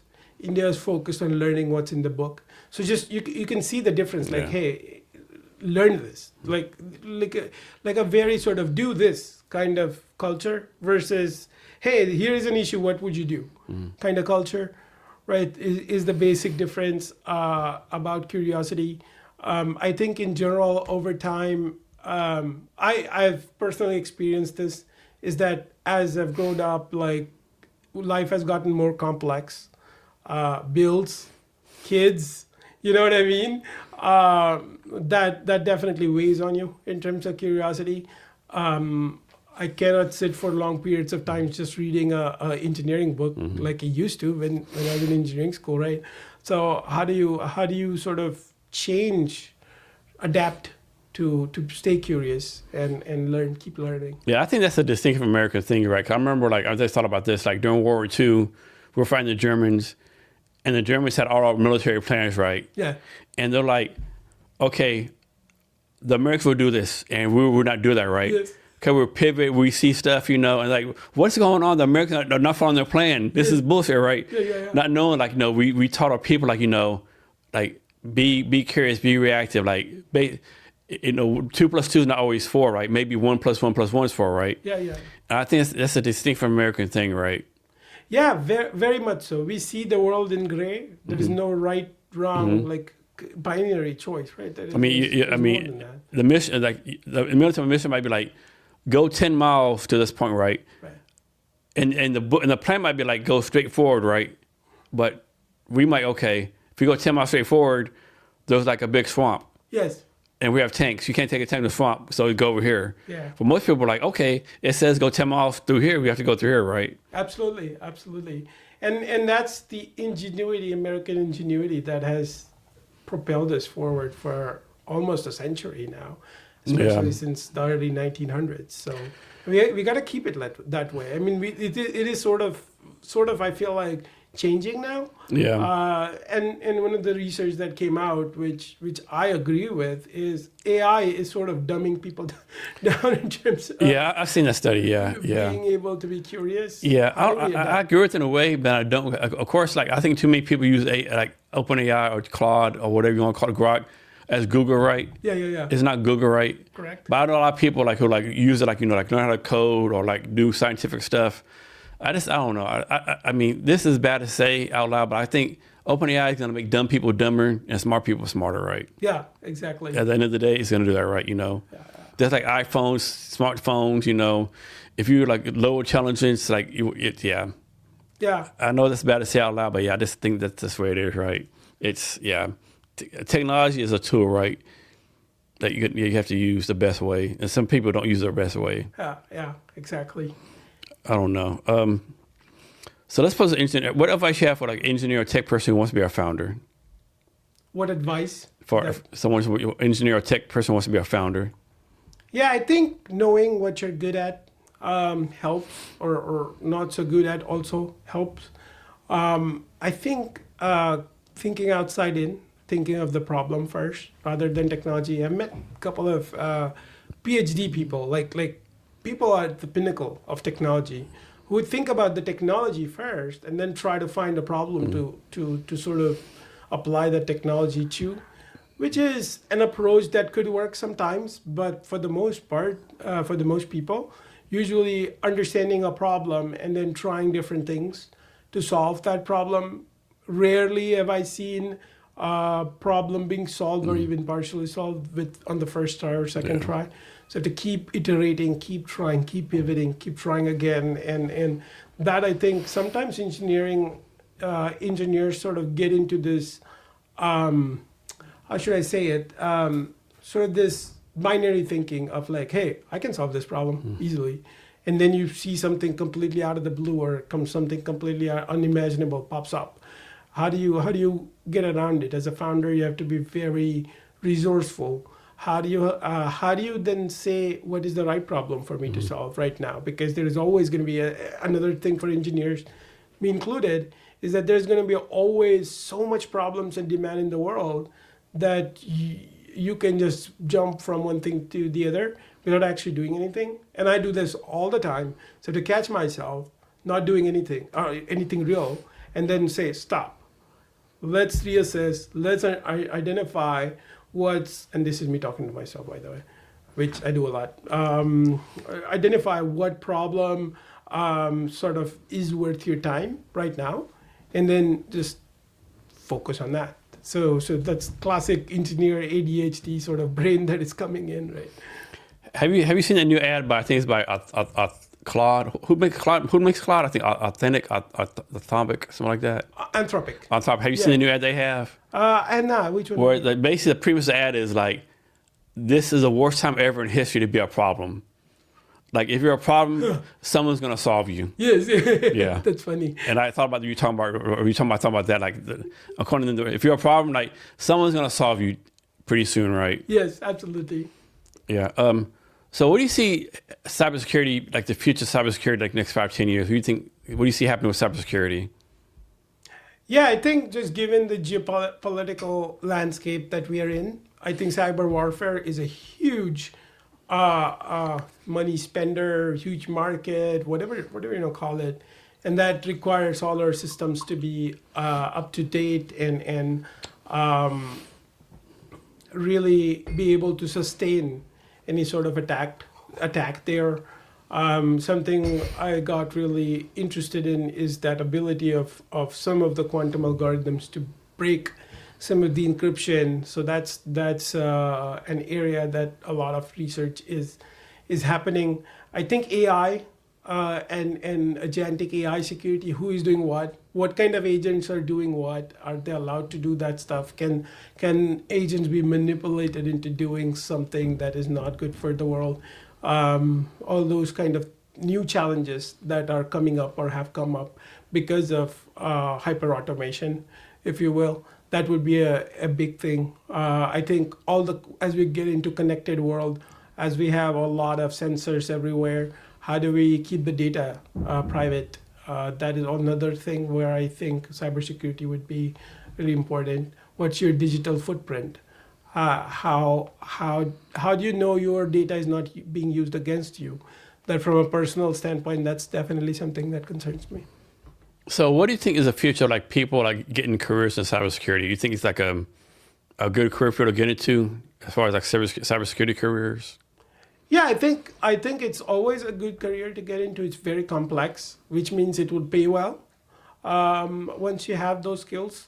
But it's a high barrier to entry. Working with a couple of folks right now who are wanting to get into cybersecurity and trying to understand like hey, what skills should I acquire or what have you, and how do I put those skills to do something hands-on, proof of concept or what have you. So I think more and more you're going to see people who have good communication skills, good analytical skills, good language skills, good just street smartness, sort of thinking about stuff, be successful in any career, but cyber careers for sure. I think this will be a field where there is always need, and those jobs will pay well at a relatively safer sort of way to perform the job. So I do think that's a good career field if you're analytical, if you like research, if you like solving bigger problems and stuff like that. Does the career in cybersecurity require some kind of college degree? No, not particularly. Okay. I mean, you can learn most of this stuff from YouTube videos, certification, and stuff like that. Networking is a very big part. So learning networking, computer networking, is a very, very big part. Learning computer networking is huge, and you can do that without college degree. People networking is a big part too. Yeah. And learning people networking, no college degree will teach you for the most part anyway. People networking, working with people, that kind of stuff doesn't require college So degree. when I think of cybersecurity, I think of like spy networks, 007, James Bond, spying. Is that really what happens in cybersecurity? Or is it more kind of more boring than that? Oh, it is way more boring than Okay. that. Like 1% of people, maybe that happens. For 1% of the people, 10% of their career, their day. I think most of us, it's like, hey, have you patched your things? Patch Tuesdays around, a new patch in the system is out there. Have you downloaded and installed it? Have you enabled multi-factor authentication? Okay. Have you rotated your keys and all that kind of stuff? Is there anything, I'm sure the answer is no, but is there such a thing as an unhackable system? I haven't found one yet. Okay. I'm not a hacker, so maybe there is. I haven't found I remember one. back in the day, the Department of Military Personnel System got hacked, Oh, it's even hacked today. I mean, Yeah. the stuff that Russia did, right? Yeah. Here's one for you, right? So is there a law that says Shot Glass Company gets hacked? Is there a law that says the Shot Glass Company has to make a puppet to get hacked? I don't know morally they should, but there's a law that says they have to tell people they got hacked. I think there are certain instances that you have to tell. I think SEC has something. So if you are a publicly traded sort of company, then you have to disclose it. But it's very lightweight, for lack of a better term. Yeah. My understanding of it is it's very lightweight, and you can get away with a whole bunch. That's my fear. Like a lot of companies tell you got hacked, but how many companies get hacked don't tell you, right? Yeah. Because there's a business decision made.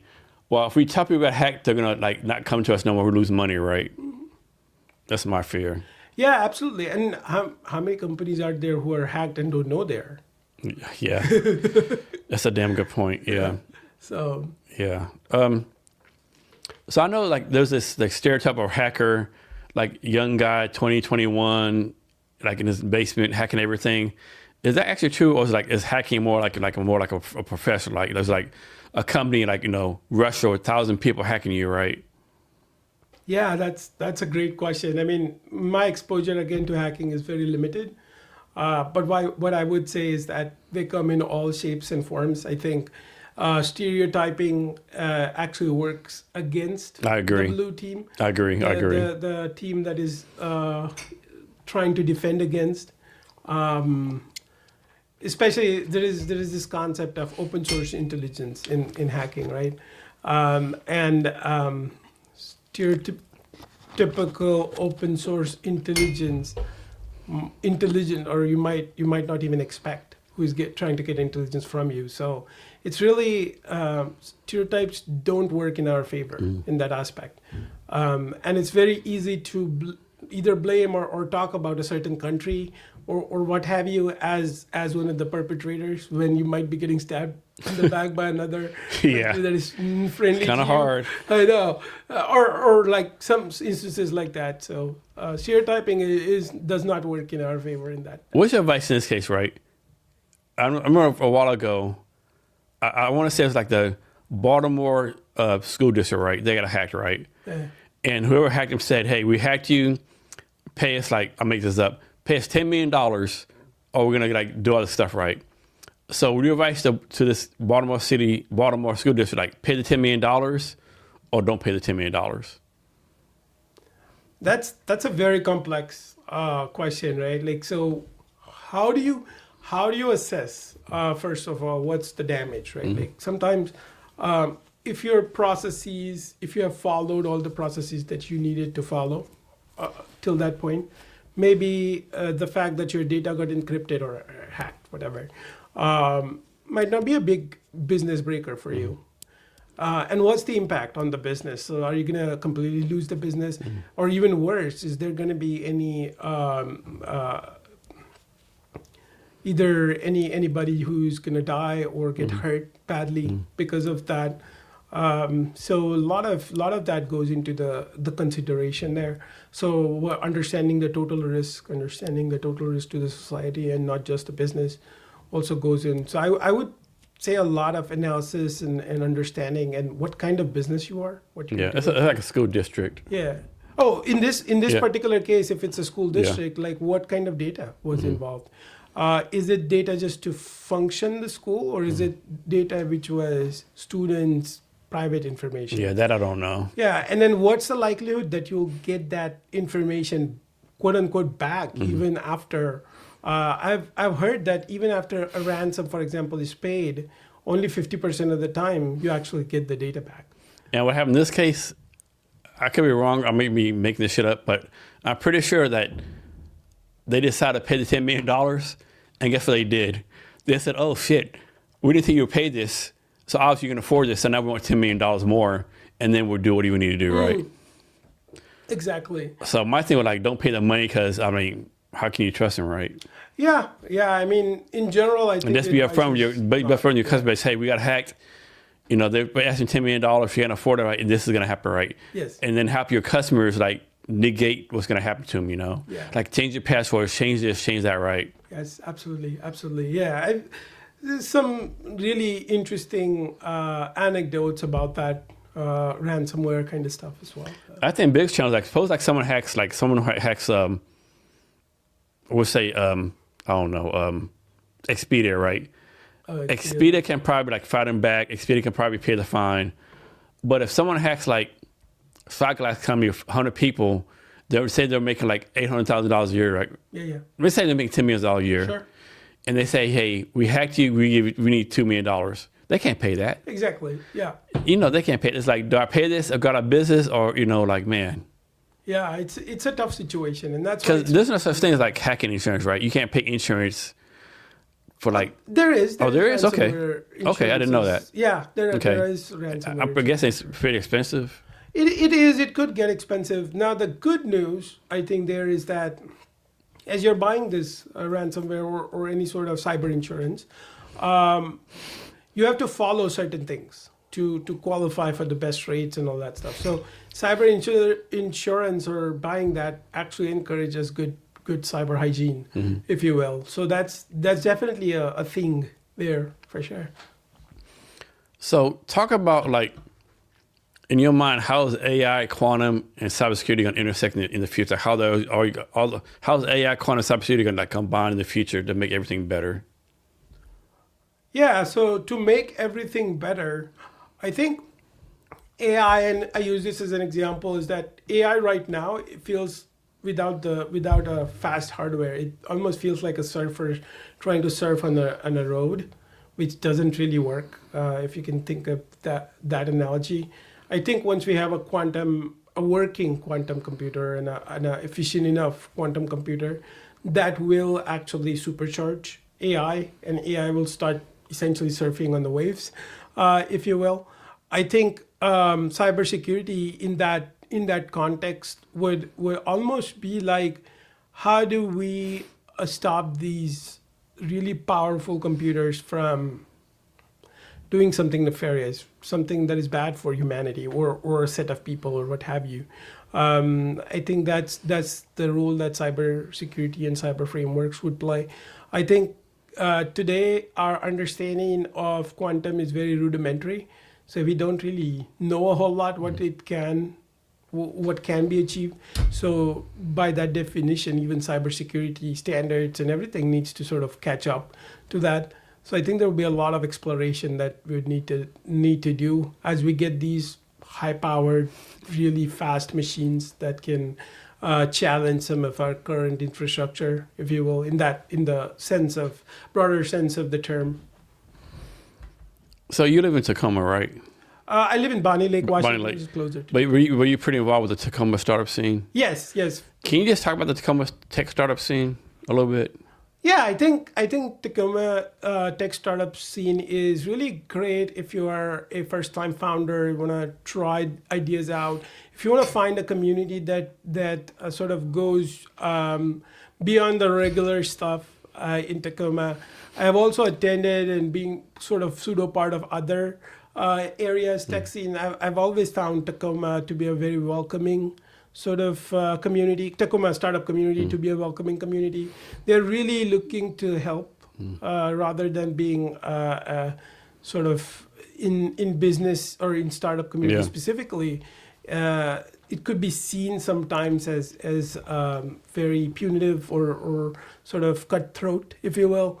Tacoma is not like that. I feel like obviously Tacoma being a small city doesn't have like, you're not going to find a VC, maybe one or two. But yeah, I know. Tacoma Ventures Fund is there, a couple of angel investors, yeah. Exactly. But you're not going to find a VC who just signed a check for millions of dollars. Yeah. Or we're not going to find like $10 billion deals in Tacoma, right? But you're going to find a very vibrant and supportive community. Yeah, sure. I agree with you. I think my criticism of Tacoma is like I've been over all Texas 2015 in Tacoma, different places, right? And Tacoma, like they make a lot of progress, right? And then like it just dies down, right? Yeah, feels like one or two steps forward. Yeah, it's like they make progress, they're doing events, they're doing stuff, like companies are doing, and then like just like that for no reason, like it just disappears. Like what the fuck happened, right? Right. And 2 years later, we're back at it, right? Like you missed 2 years, right? Yeah. I don't know, right? I don't know what it is. And the thing like everyone goes to Seattle, right? But like Tacoma, they have like so much talent, right? You have like Pacific Lutheran, University of Washington Tacoma, University of Puget Sound, Evergreen College. Yes. I'm sure I'm missing a couple. I think there's another college I'm thinking about, right? There's just so much talent, right? So much like computer science degrees, whatever. But it's just like, I don't know, like something's missing there, right? I'm not smart enough to figure out what it is, right? I know, yeah. I mean, Pierce College. Pierce College, too, yeah. And Fort Lewis is there. Yes. McCord Air Base. They call it Joint Base. Lewis McCord there now. Yeah, Joint Base. Bremerton, the Navy base. Yeah. There's just so much talent there, right? Yeah, so much. Yeah, absolutely. Yeah, what you're saying makes a lot of sense. Like I've seen that a little bit of that cycle too. Like, hey. We are going at it for the last 2-3 years, and then we pause for some weird reason. It's like, it's the holiday season, right? Yeah. And so I have a theory, I have no proof of it, right? So in my opinion, is like, so the Bay Area is the mecca, right? As far as tech, VC, all that kind of stuff, right? Bay Area, yeah. In my opinion, Seattle tries too hard to be San Francisco, and Tacoma tries too hard to be Seattle, right? Yeah. Like, embrace what you are, embrace what you do, and own it, right? Yeah. Like, don't try to be someone else. Like, just be yourself, and good stuff will come. Yeah, absolutely. I 100% agree. Like Tacoma has a lot of talent in just being themselves. Might have different kinds of startup. You're not gonna get tech startups. Yeah. But maybe you have different kinds of or Tacoma has different kinds of startups. I mean, hopefully Joseph's the first unicorn there, right? That's what we are all hoping Yeah. for. Let's see. And is another company there that did really good? Man, I know they're part of Maritime Incubator. Man, it's Agua, something like that. Oh, Aquaga. I mean, they did okay. I know they raised some money. They did okay, right? Yeah. They are in the PFAS. PFAS is what it is. PFAS, yeah. Yes. So they're actually solving a really important problem. They got, if I remember correctly, they got a couple of really big contracts and stuff. That's thriving. I know they had a really successful refunder. Yes. For sure. So that PFAS that's like climate tech stuff. Yeah, as far as I can understand, some of this shit I have no idea what it is. Yeah, Like, exactly. What the fuck is Something this? in our water, some sort of plastic kind of thing in our water that we consume, which is not good for humans. Yeah. Yeah, I mean, I can see how consuming plastic, credit cards worth of plastic is not good. Here's a question for you. Like, obviously, you know a lot of tech startups, right? Sure. What's like? Suppose you have Mark Cuban money, right? What's the one tech, and not counting yours and not counting Joseph, right? Sure. But what's the one tech startup you'd invest in if you had unlimited money? If I had unlimited money. Mark Cuban money. Like the tech startup here in the Tacoma, Seattle, you'd invest in. I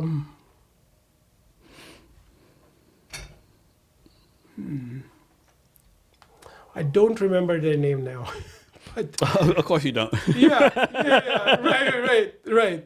No, I really don't remember their name, but they were trying to build some new kinds of pacemaker in the Tacoma area.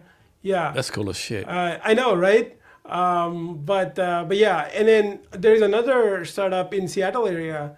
They were trying to use different kinds of dyes. To detect cancer and just family history. I think anything to do with curing or detecting cancer early would be really appealing to myself. Yeah, for sure. So like recently I started. It's not a job. Like I'm helping this company called Earth VC out of Vietnam, Ho Chi Minh City, Vietnam. Yeah. I'm known for a while. So I'm like a investment fellow for them, right?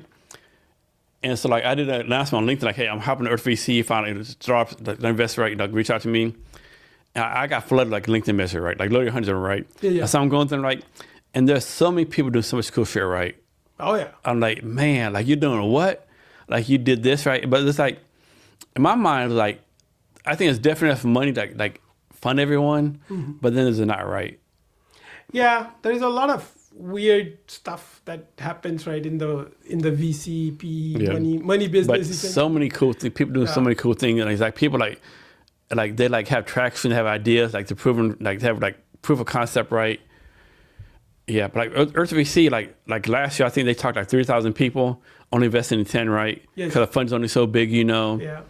With Earth VC, like they invest in like, of course, it's Vietnam, South Asia. They have a couple they have investments in Finland, Norway, Singapore, one in Austin, Texas. So one in Austin, Texas is a company called Alo Atomics, right? Yes. And like, nothing I should say out loud, but like, I don't know if I agree with it, right? I could be wrong, but they want everyone to have access to a nuclear reactor, right? Yes. Or nuclear energy, right? Yeah. I'm like, man, some of us don't need a fucking driver's license. Right. Most of us a goddamn nuclear reactor, Absolutely. Oh, that's funny. But I mean, I think they just raised $100 million. They have a factory in Austin, Texas. They're doing well, Nice. There's so many fucking cool, exciting things going on, like you're doing what? Exactly. I mean, trying to solve different kinds of problems, as Anthropic said, right? If you're a problem, it's a bad time for you. It is, right? So, it is, right? Yeah. So let's talk about your company, Authentic, right? Yeah. How long have you been working on that? Authentic as a company has been alive for, 2 years now? Oh my God, it's 2026. So I started it in November of 2023. And what problem are you solving? So I think the reason why I started Authentic, right? So at the time I had little kids, twins, changed their diaper one night, then read this article about baby cameras and attackers hacking into them. Got really triggered. And the problem really I'm solving is how do we protect families like myself and communities around us to these malicious actors, and how do we build resilient, secure systems from the ground up. So right now, one of the things we are facing challenge with is our systems were designed and built multiple decades ago, and that back then cybersecurity was not like priority. Now it is, and so therefore many people are having to sort of slap cybersecurity on top of systems, which is not great from a performance perspective, not great from a quality of outcome perspective.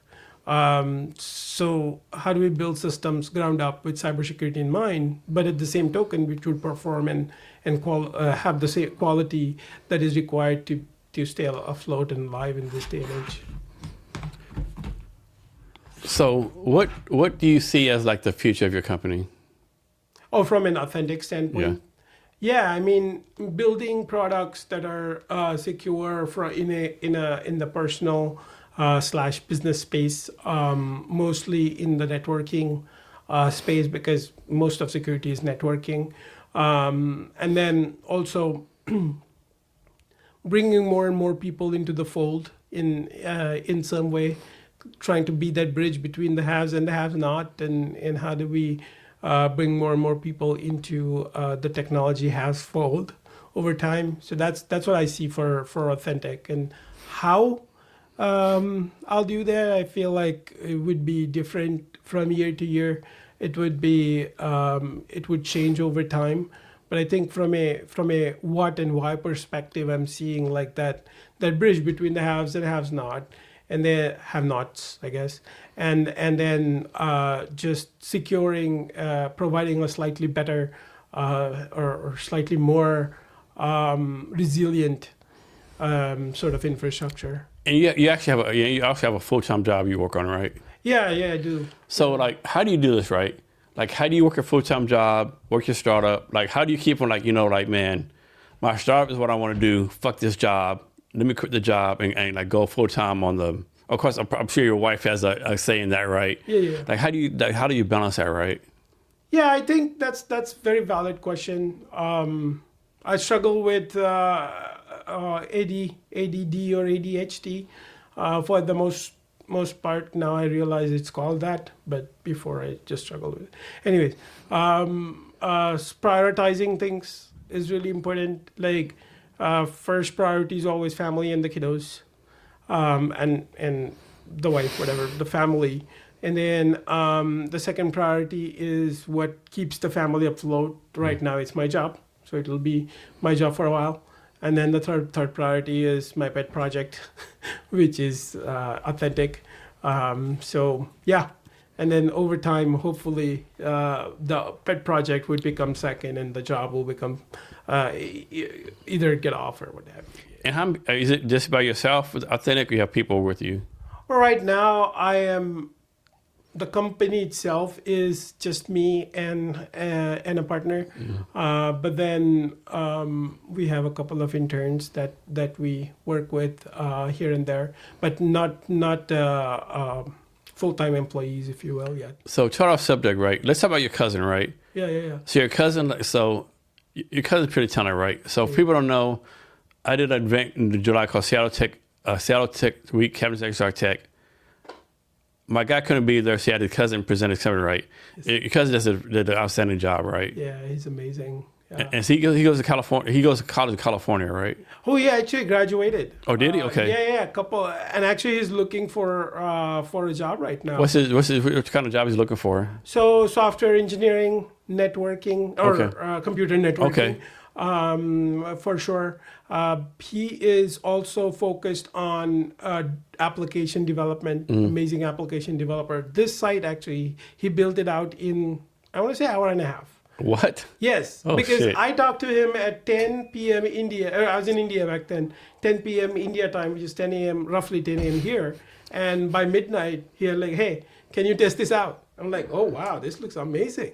What- And if you go through all the it's a pretty good site. Yeah. it's What college did you go to? oh my god, he went to one of the UCs. Okay. I think UC Santa Barbara. Or Okay. something like that. All right. Yeah. Yeah. Santa Clara. Sorry. Yeah. But I remember in the like Bay Area. he presented like he was like, yeah, he fucking killed that shit. Yeah, he's just amazing, and he's a great communicator Yeah. as well. Yeah. You can definitely tell that. Yeah. Yeah. So let's talk about an event I did, like Seattle Tech Week, Cavness HR Tech. What did you get out of that? Or how was Yeah. that for you? I know you weren't there, you had something else to do, but like, did you get anything out of that as far as like customers or anything, or like whatever we want to talk about? Yeah, absolutely. We got a couple of things out of that. So first of all, we got like great contacts in local data centers and what have you. So that was really good to bounce the idea off of and get sort of market discovery. That there is we are not just imagining the problem in our head, right? So that's important from an engineering standpoint. The second thing we got out of that is networking and just learning what other startups do and how we can collaborate. And I wouldn't go into too much detail right now, but there are a couple of places that our cybersecurity networking focused startup could collaborate with, for example, one of the robotics startup in the area. And how could we join ventures? Again, kind of going back to that analogy of like, hey, we have the 100 people working on the shot glass. Now we only need 25, but there is new opportunities that come up. Yeah. Because we freed up those 75 people, right? So same thing, like just because there are 6 or 7, I think 6 startups in the people who presented there. It was like 16. Oh, yeah, 16. Yeah, 16, sorry, not yeah. 6. 16 startups. I think there is a lot of interplay and crossplay and projects you can work on together and value. You can create problems you can solve by working together and through partnerships there. So I definitely found a couple. Yeah. Joe and my friendship got much stronger after that, for sure. Yeah, well, one thing I didn't want to do another pitch competition, right? Everyone does pitch competitions, right? I want and like usually like there's a lot of stuff going on. I don't want someone to do it like a basically like a tech trade show. Like just wanted to do. Yeah, and pitch competition I feel like is, how should I say Like this? a dog and pony show almost, Yeah, and you don't have anything to show usually, right? Like show what you're building, right? Yeah. Even if it's a computer with slides, right? Like show your building, explain it, right? Yeah. Yes, absolutely, yeah. So it was amazing to be able to demo Authentics Anchor and NetRaptor prototypes there. So definitely enjoyed it, and Arin also had a good time, enjoyed it. We did ended up at least getting introduced to a couple of people who might be sort of resources from a funding perspective later down the line. Yeah. So what's one skill every tech person needs to have? How to talk. No, like really, like how to communicate. Oh my god. Oh shit. Oh shit. Right. I mean, how do you communicate? It's like most of the times, tech people are in their head, and great ideas. That's so true. So funny. Yeah. You know what I mean? I know exactly what you mean. Yeah. How to communicate? How to bring those ideas out in the world? Yeah, I definitely think I think definitely like public speaking, right? Yeah. Like if you're a tech person, can you get in front of a group of people who have no idea about tech and explain to them the problem you're solving, right? Yeah. Like so many people can't do that, right? Yes, absolutely. In fact, I remember this funny thing. I was in 8th grade and I got sort of voluntold into public speaking in front of my school. And we had a roughly 500 to 600 people in the school. And I went up there, and this was like little like a auditorium, and you went up like maybe 15 feet up top, so you're standing tall in front of everybody and you're speaking, and it was so scary. I freaked out, and I just couldn't, like I did the first 2 sentences, I couldn't say anything after that, and I was so embarrassed and nervous and crying, and this was 6th or 7th grade, and just left. And it was such a experience that it still haunts me to this day. So it's this is real. fear of public speaking is real. Fear of talking to somebody who is maybe in your mind, maybe a little bit higher or has higher credentials than you is very real. And as a founder, you have to, if you have that fear, you just do it anyways. You have to. Somebody who has millions of dollars, let's say you're in front of a Shark Tank or whatever, right? Somebody who could make or break your company with a sentence. You have to. Here's something for you.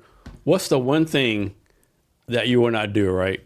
Like, someone can say, do this or die. And you're like, I'm going to die. I don't call it exaggeration, of course, but like, sounds like most people like, man, this is a simple thing to do. Why don't do it? But like, in your mind, like, man, I'm not doing this, right? I would literally die before I do this. Yeah, I think I do believe in a lot in do no harm kind of philosophy. So I always want to make sure, at least knowingly, I mean, unknowingly, there could be technologies that I've part with that might, but at least knowingly, want to avoid doing any harm to anybody as much as possible. Okay. And yeah. So this is mine, right? It's kind of, you think it's kind of weird, but I was like, I get nervous about I public speak right, but I will not rehearse in front of people, right? I will not do it, right? I cannot do it. I'll literally fucking die.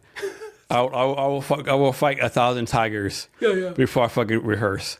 Now I can like get in front of like Seattle Tech Week, different events, 500, 300 people. I get in front of them, right? But like someone said, and especially like if I know you, ain't no fucking way. Oh yeah. Like if you said, hey, like suppose I was giving a speech like next week or somewhere, right? Yeah. You said, hey, Jason, want to rehearse? I'm like, no. You're like, Jason, here's $1,000. No. Yeah.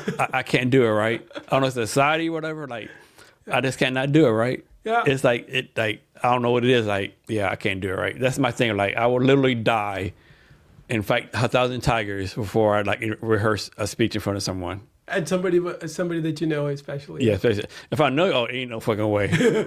There's a small chance, like some like random dude came off. Hey, Jason, I heard you giving a speech. Can you rehearse me? I might do it, right? I would think about it, like my best friend, my friend, you ain't no fucking way. Right. There's no way in hell. Yeah, maybe then somebody should just tell you that you are doing the real speech and then record it or something like that. That's not happening, right? I know that's kind of weird or whatever, but I always been like that, right? So let's talk about ADHD, right? What is ADHD, right? Because it's kind of it's not a new thing, but it's kind of new, right? Something like people just got started diagnosed with. Yeah, yes, people do get diagnosed with that. So ADHD stands for what? Oh my God, and I forgot about it. Attention deficit, something disorder. Yeah, attention deficit hyperactivity disorder. Hyperactivity, yeah. And then there is the attention deficit disorder, which is ADD. And what it is essentially you get distracted so much, so frequently, at least in my case, that you cannot get anything done.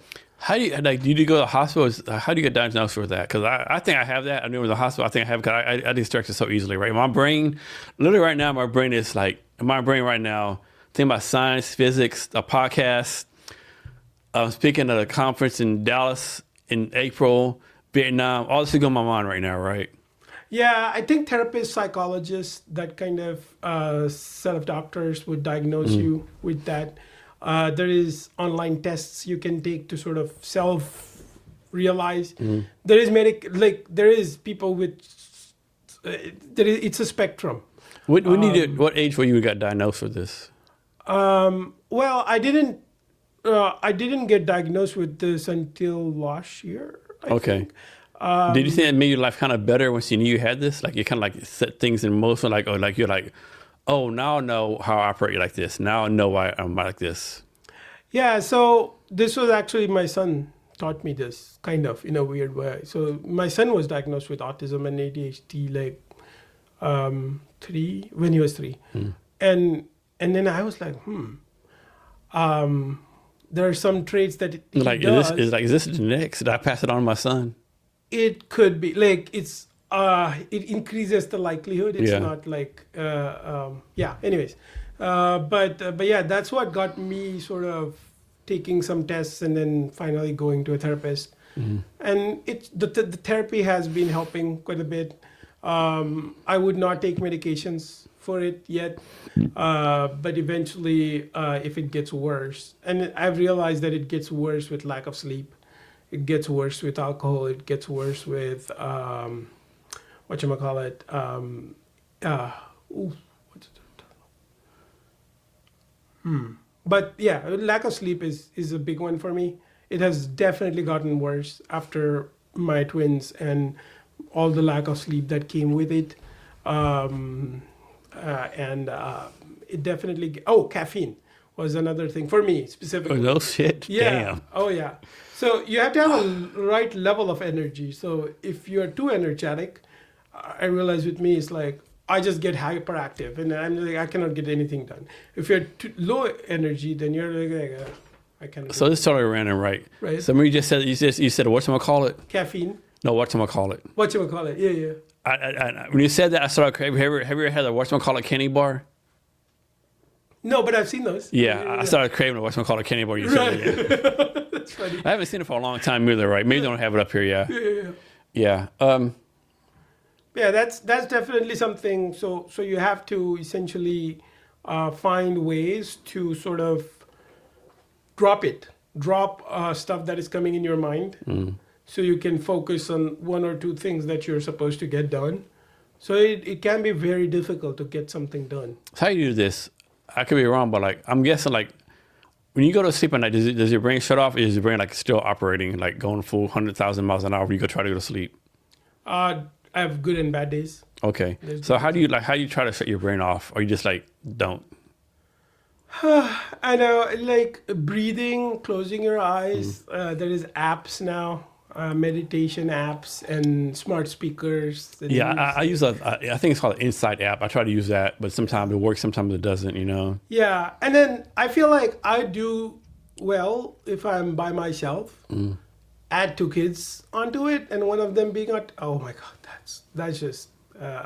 But yeah, I mean earlier about it being genetic. Yeah. One of my twins has it diagnosed. The other one doesn't, but he might have some traits. Again, it's a spectrum. So Yeah. even your well, I guess nobody's sort of it's a bell curve. So Yeah. you can be anywhere within that. So Yeah. So define success for yourself, either like personally or professionally. Like how do you determine like you've been successful? I think being able to live life without having to worry about money, for example, or worry about what am I going to eat tomorrow, how am I going to feed my kids tomorrow, that kind of stuff. I feel that's a huge privilege, success, if you will. Ability to work on things where you can actually think about something or somebody else rather than yourself. Or you know what I mean? Like there are so many people in this world who are like, hey, how am I going to not die today? How am I going to eat today? What's my next meal? How do I feed my baby? Yeah. Yep, exactly. So the moment you stop having to think about that, and you can start thinking about bigger stuff like quantum or tech or whatever. Yeah. In Army, we had to send the Army, like, you said send the Army, it's kind of bad analogy, but you said send the Army like, okay, we need a plan for this, then a plan for that, all this big vision thing. But we're like, I'm like in a sense, I'm a knife fight with a dude 6 inches away from me right now, right? Yeah. Like my focus is a 6-inch knife fight. I don't have a plan for those things, right? Yes. And so many people in the world today, billions of people, like they're like in a 6-inch knife fight, like survive to take care of the kids, right? They can't like think about all this other stuff, right? Yeah. They can't do it, right? They have to survive. Yeah. And I think a lot of people like who are privileged don't think about that. I don't think, you know. Yeah, absolutely. And if survival is at the stake, you cannot do anything else. No. So that's why when people say, you can't say, "Oh, I want to make the planet better," when you don't need next how you're gonna feed your kid. Yeah, exactly. And I don't know, this is something that is happening in India. So there is a lot of pushback against India buying Russian oil right now because of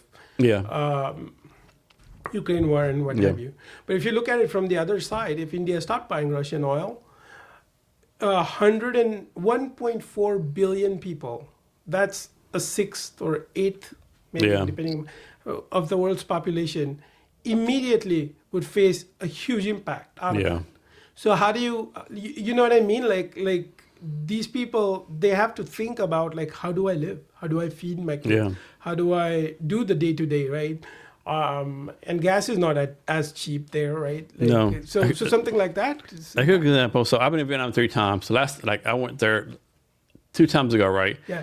And so there's a thing called something River Delta. I said a tour, right? And so there's 11 people in the tour. I'm alone American. Like there's some Russians, a lot of Europeans, right? And we go to the Delta, right?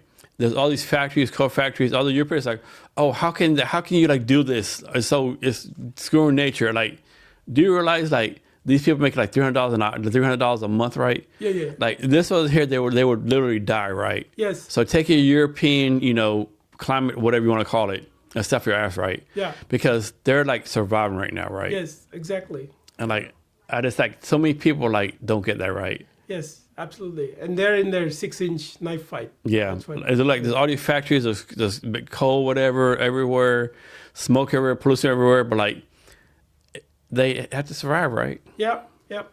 Yeah, survival comes first. And that's the thing is that like, and that's a privilege. And success is if you don't have to think about survival, or if survival is sort of given for you. Yeah. But So let's do this next, right? So I have to use the bathroom. yeah, So what I'm gonna do is like I'm gonna put the microphone in you, and I want you to talk about like how your company got started, what your company's focused on, is a big dream vision for your company. yeah. So started, focused on, and big dream vision. Yeah. Yeah, Okay. yeah, absolutely. I'll be right back. Absolutely. Yeah. So, hello, audience. Yeah. So, my company, it's Authentic, and a couple of years ago, I got triggered, as I said earlier, about just the state of security and cybersecurity in our communities, and that's when I signed up for this program called National Security Innovation Networks Foundry Program. And the intent of the program is essentially to pair up aspiring or founders with technologies that have been built for government use but have been declassified since and what have you. So we were paired up with this really cool technology in cybersecurity area. And I was paired up with four partners, if you will. So through that competition is where we were able to do market discovery and customer discovery quite a bit. And that's where 2 of us decided to sort of graduate from the program and actually start our company. We started our company roughly November of 2023. And then since then, we have pivoted a couple of times. And then as I talk about the grand vision or something that I want to do with the company is that I want the company to be always in the business of building resilient, secure, and high-speed products. And why is to solve that specific problem of our communities to not have resilient internet, for example. They have a lot of, it's really difficult to keep our data private, keep our communication methods who can talk to us private. So I am focused in that arena right now. Anyways, down the line, I really look at these technologies, the 3 pillars, if you will, the quantum, AI, and robotics, and I see them driving the world forward. And therefore, I wanna focus on one of those pillars, which is quantum, and at the same token, teach my kids about that. And how do you teach somebody who's 5 those very complex physics and very complex concepts that are more so than being complex are very counterintuitive, if you will. So that's what I'm starting to think about, and how do I write or build content to bring people into the fold. And Jason and I were talking earlier about the haves and the have-nots. So how does Authentic become that bridge between the haves and the have-not? So, and I see you're back, Jason. So, But keep on talking if you want to. Yeah, no, I just kept audience entertained, and I was just thinking like, hey, this guy just left me, and I don't know how much time it will take. So now you're back. So now Yeah. you can ask questions. Is this your first startup? This is my first startup by myself. Okay. Yeah, Okay. yeah. So you moved here. You moved here from India, right? Yes, I did. How old were you when you moved here? 21. Okay. Yeah. And why did you move here? Like for college or something, or just like? Yeah, so it was complex, as all the decisions are. So while I was doing my bachelor's, I was staying as a paying guest at my cousin-in-laws or cousins-in-laws, whatever, and they inspired me to move here and talked about U.S. really highly. So I decided to do my next education here. And I got triggered in a positive way by a book I read at that time.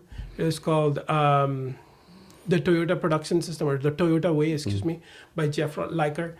And I got triggered about like how you can lean manufacturing and manufacturing particularly is working. And then I started researching institutes in that and decided to do my master's in manufacturing. How often do you go back to India? Once or a couple of times every year. Okay. Now that I have like a free pass to go in and out however many times I can. Yeah. I've done 2 at the max. Yeah. So what's something about India that U.S. Americans knew about? Oh yeah, so Indian food. I feel like people in the U.S. sort of equate Indian food with like either 1 or 2 regions of India, and Indian food is way more diverse than those. In fact, so much so diverse that some of the Indian food might be closer to food here than some of the other foods in India, if you will. Same thing with language. People associate Indians with like long last names, right? Like that kind of stuff. So much. India is really, think about Europe if it was a country. It's like that. Okay. And it's really, really diverse. It look like billions of people live in India, right? Yeah. Oh yeah. A lot of racial diversity. I mean, it's been around for a long time, right? So the country, or what is India today, used to be kingdoms and different monarchies and what have you. And the race and the mixing of races, there is the indigenous sort of southern Indian people. There is the Aryans, which came in from the north, the Urals, and then there is other migrations throughout the history of the world that have happened. So it's created this really diverse culture. I don't think people here appreciate as much yet, but it's getting much better. So yeah. So what's something you, as someone who lives in India, that knows nothing about America, that they knew about America? Yeah, I think, and I'm sure this is not with all Indians, but I have come across some. They just see Americans as like somebody with a chip on their shoulder, and it's not like that. Like I have seen so many people who are just trying to live and survive and thrive as they are. They're not about, oh, I'm American, therefore I'm better than you or anything like that. It's just so weird to sort of see a specific kind of people from another country and then sort of generalize that, right? I think I have met so many Americans who are really, really open and really down to earth. And will work with you like really open. And I've also met Americans who are not open. I've met people who are not Americans who would essentially act like and what have you. So yeah, I think at the end of the day, what I've learned is people are people, and people are more similar everywhere throughout the world than they're different. Yeah, I agree. Like I tell people, like I've been like a lot of countries. I've yet to be in a country where the people are like, oh man, these people fucking suck, right? I know. You know, they're always great. They're hospitable, like they're polite. They want to help. They want to show off their country, right? I've never been in a place like, oh my God, these are the fucking worst people ever, right? Yeah. It doesn't happen. Yeah, absolutely. And I mean, there's cultural norms Yeah.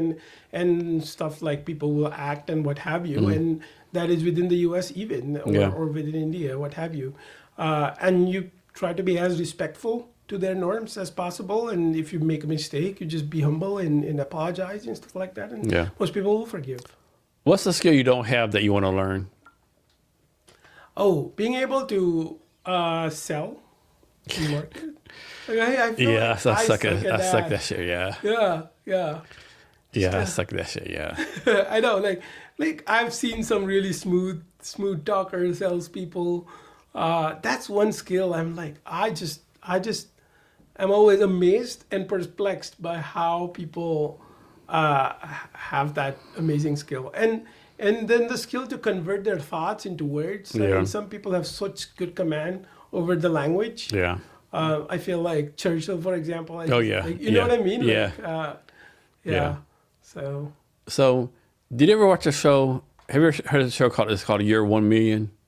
You're One in a Million? Yeah. Yeah, I've heard about it. I don't think I've watched it, though. And so there's one episode, right? So basically, it's like stuff like, not like Year 1 Million, but like way future stuff, right? And so they did an episode, right? So it's future tech, right? They did an episode, right, where like the tech came out where you could read people's minds, right? But no, read people's minds, you had to put a chip in your head, right? Yeah. And so this guy, like, man, I'm not doing that. And so people are communicating, he put it in his mind, right?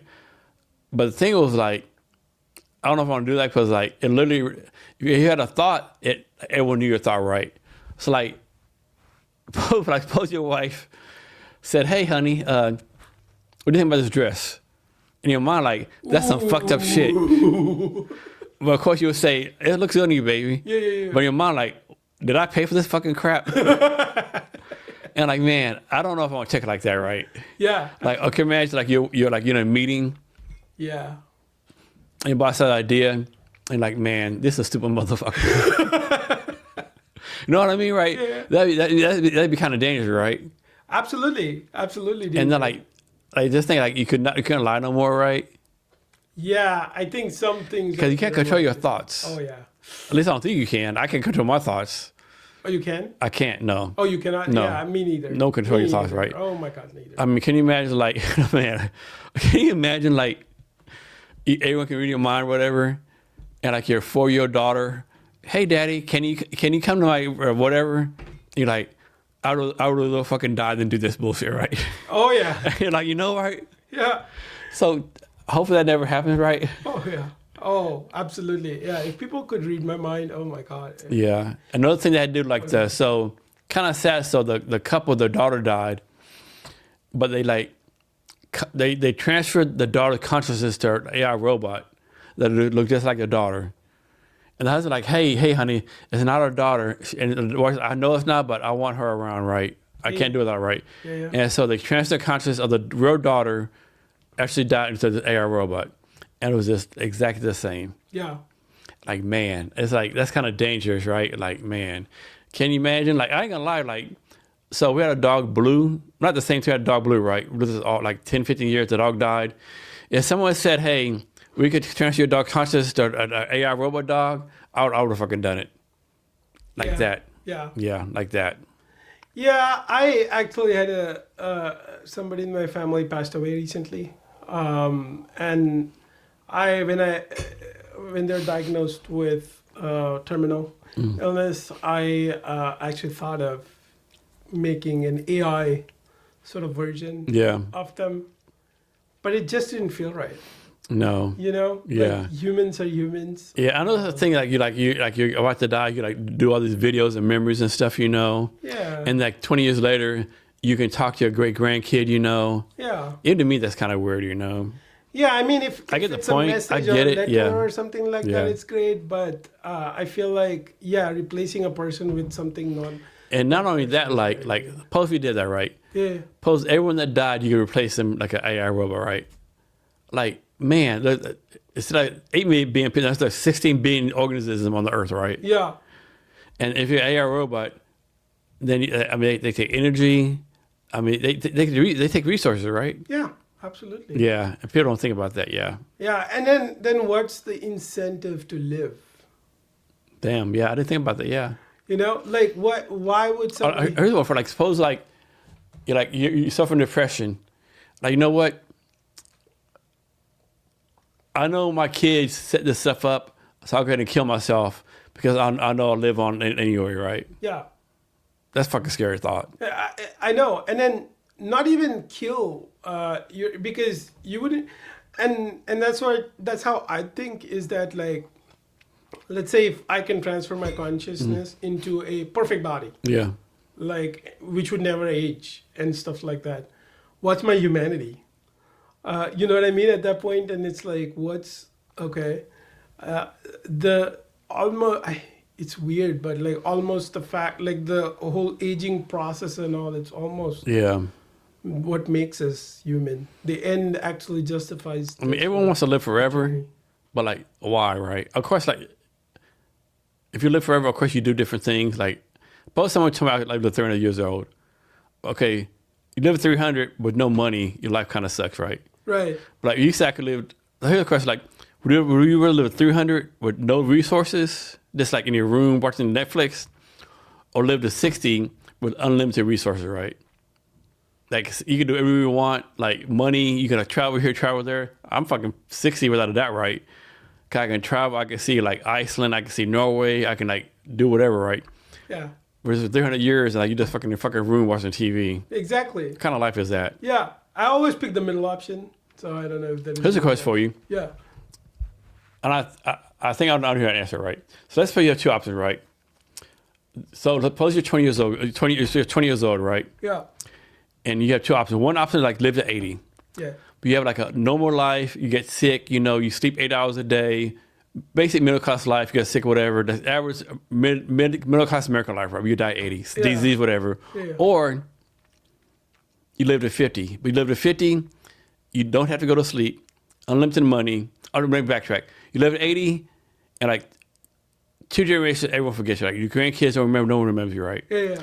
But second scenario, you live to 50, unlimited resources, you don't have to go to sleep, do whatever you want, and you cancer, you like do something dope, and like generations, thousands of years later, people remember you, right? Which one do you pick? Oh, obviously 50 because like the impact of my work. You know something crazy? Yeah. I've asked that question maybe 50 people. You're the only third person to say 50. Really? Yeah. Huh. Which to me is fucking bastard crazy. Huh. Everyone picks 80. You're the only third person has picked 50. Wow. So like they're like all of them are like I would live. Interesting. Yeah. I'm like 50 all fucking day long. Yeah, I mean, depends. Like for me, it's like the impact of what we leave behind is really important. So yeah, I'm 50 all day long, right? yeah, because like you live them 30 years. I mean, you're living life, right? You're doing dope shit. yeah, Like you could like you don't have to sleep, so you can do whatever you want to do. Yeah, but like you're the only third person who's picked 50. Yeah. yeah. And it blows my mind when people say, I want to do 80. Like, what the fuck you talking about, dude? like what the fuck's wrong with you? It's like, they're like all the people say, I want to live my life. Yeah. But are you really living your life, right? Yeah, exactly. Yeah. Exactly. Yeah, it's complicated question though. It is very complicated, right? Yeah. Yeah. What matters to you, right? At the end of the day. Yeah. So you, me, and okay, I guess Yeah. we wouldn't reveal the third person. Yeah. I can't remember his name actually. Yeah. But it was a he.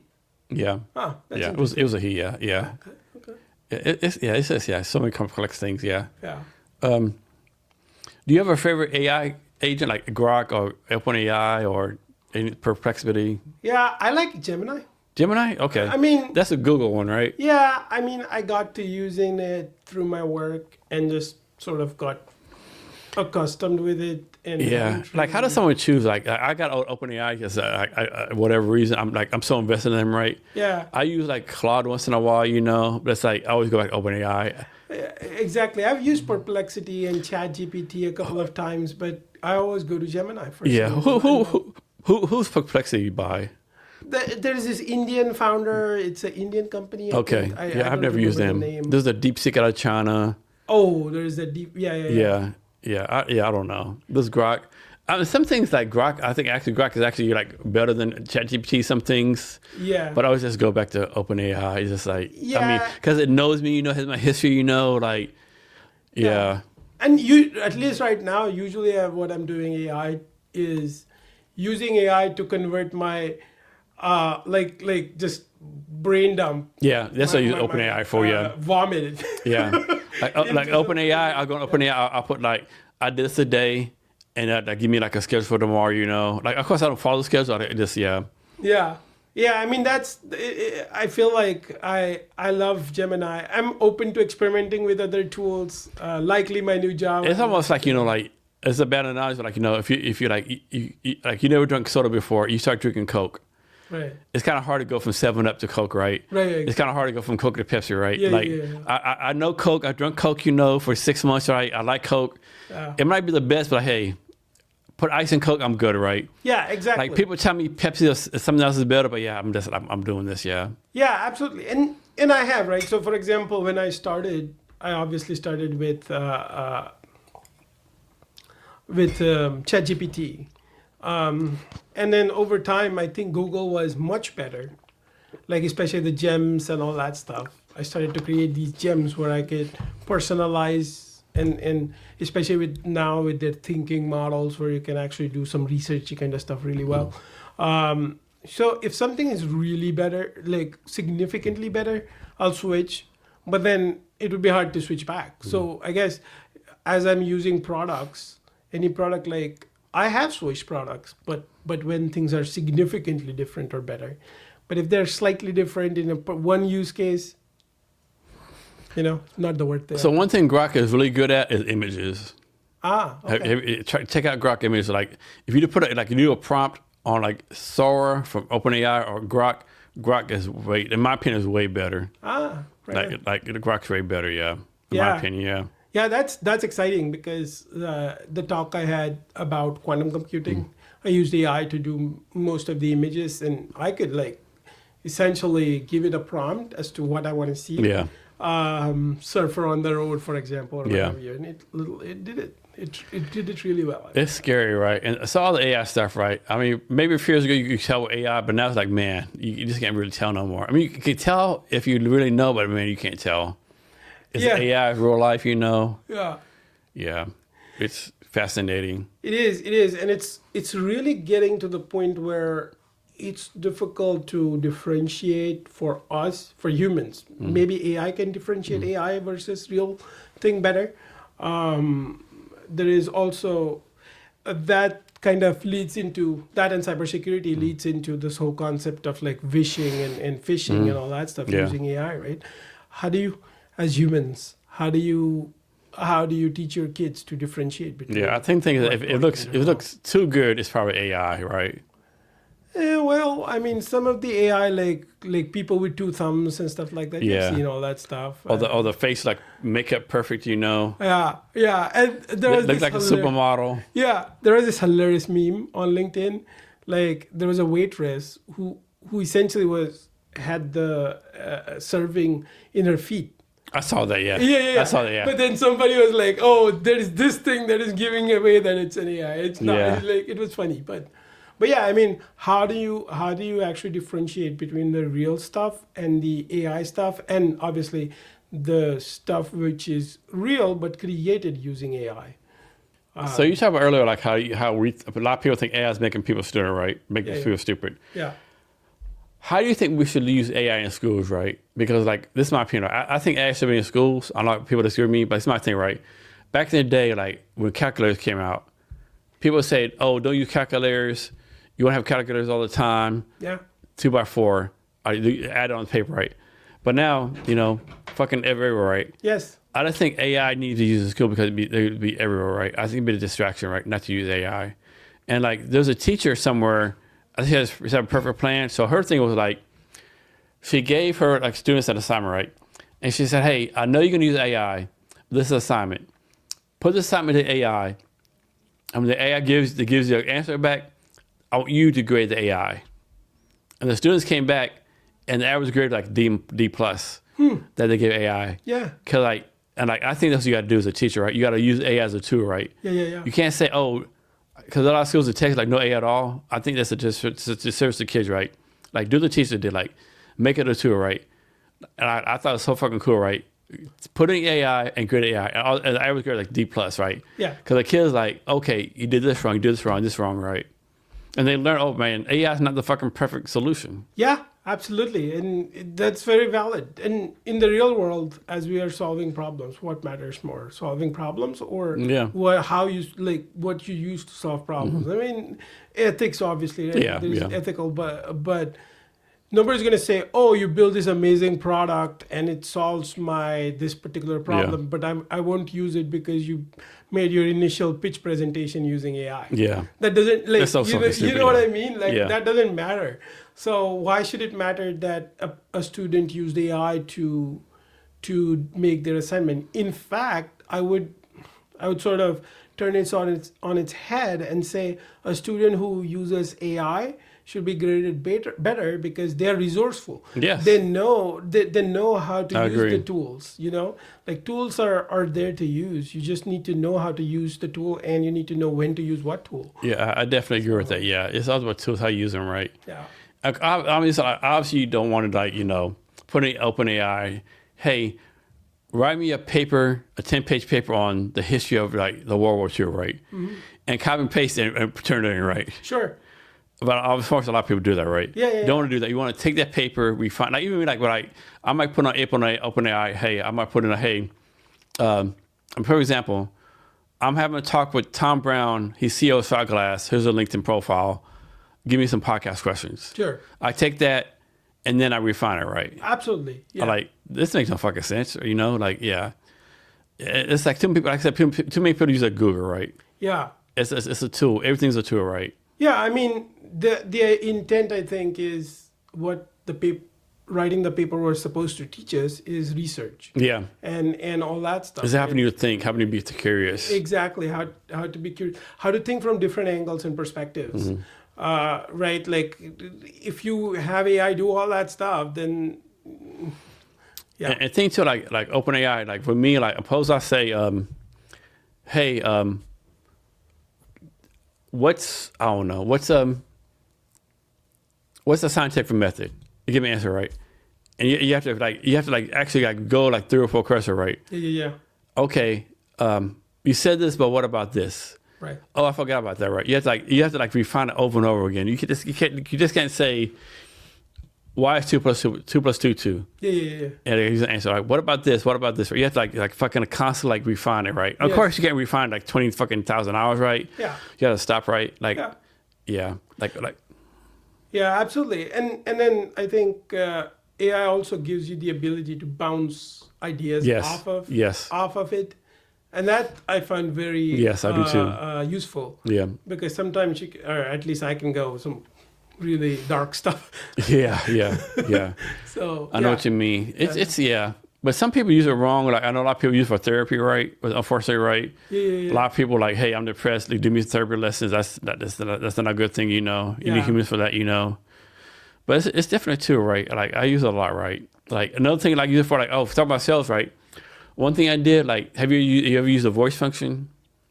No, I have not used the voice function. So like what I've used, I put in the T, I use the voice. I would say, hey,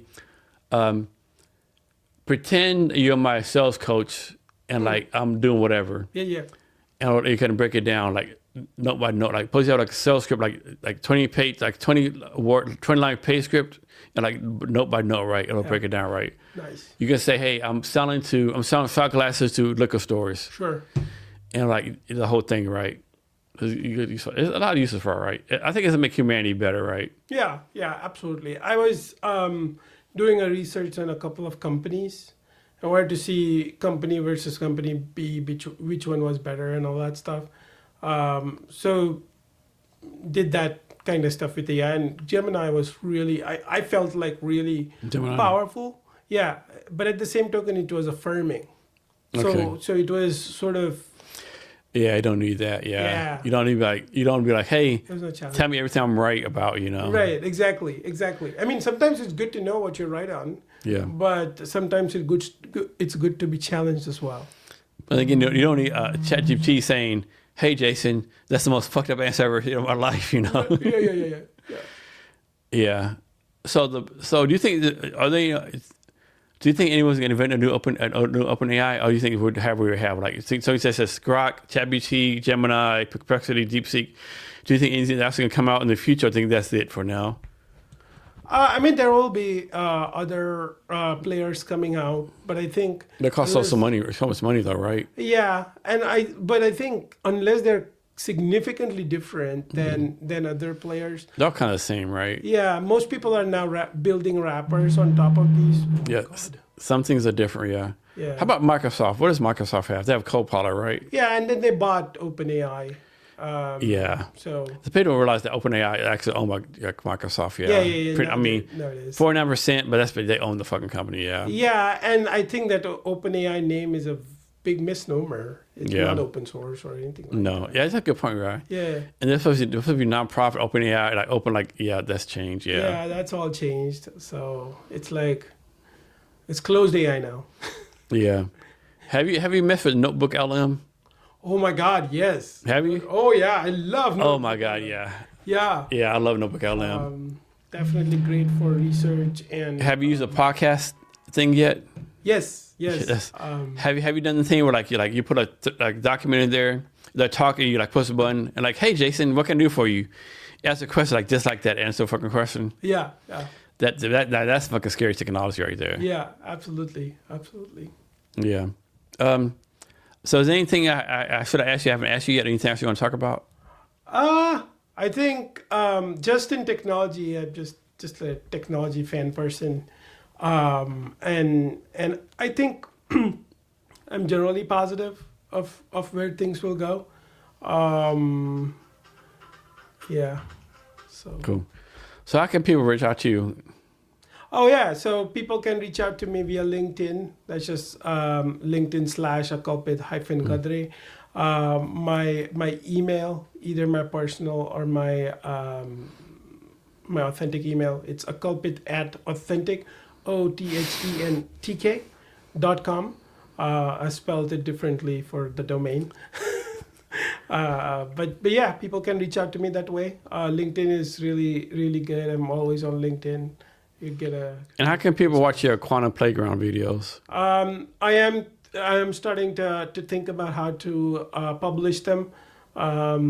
Maybe something on one of the public platforms. But yeah, right now there is the talk that I did with Sounderbots on YouTube. So definitely, I'd encourage people to watch that. All right. So before we get out of here, can you give us any last minute wisdom or advice or anything you want to talk about? All right. I think just from personal standpoint, like just life is too short to do a whole bunch of different things and be successful at nothing. So try to be successful at one or two things. I think, and it's hard for most people, including myself, to do that. But yeah, that causes the best impact, I guess. So. Thank you so much for your time, and thanks for doing this again. I really appreciate you. Sounds good. Thank you so much, Jason. And thanks, audience, for bearing through with our discussion here. And to our listeners, thank you for your time as well. Remember to be great every day. Yeah, sounds good. Thank you, listeners.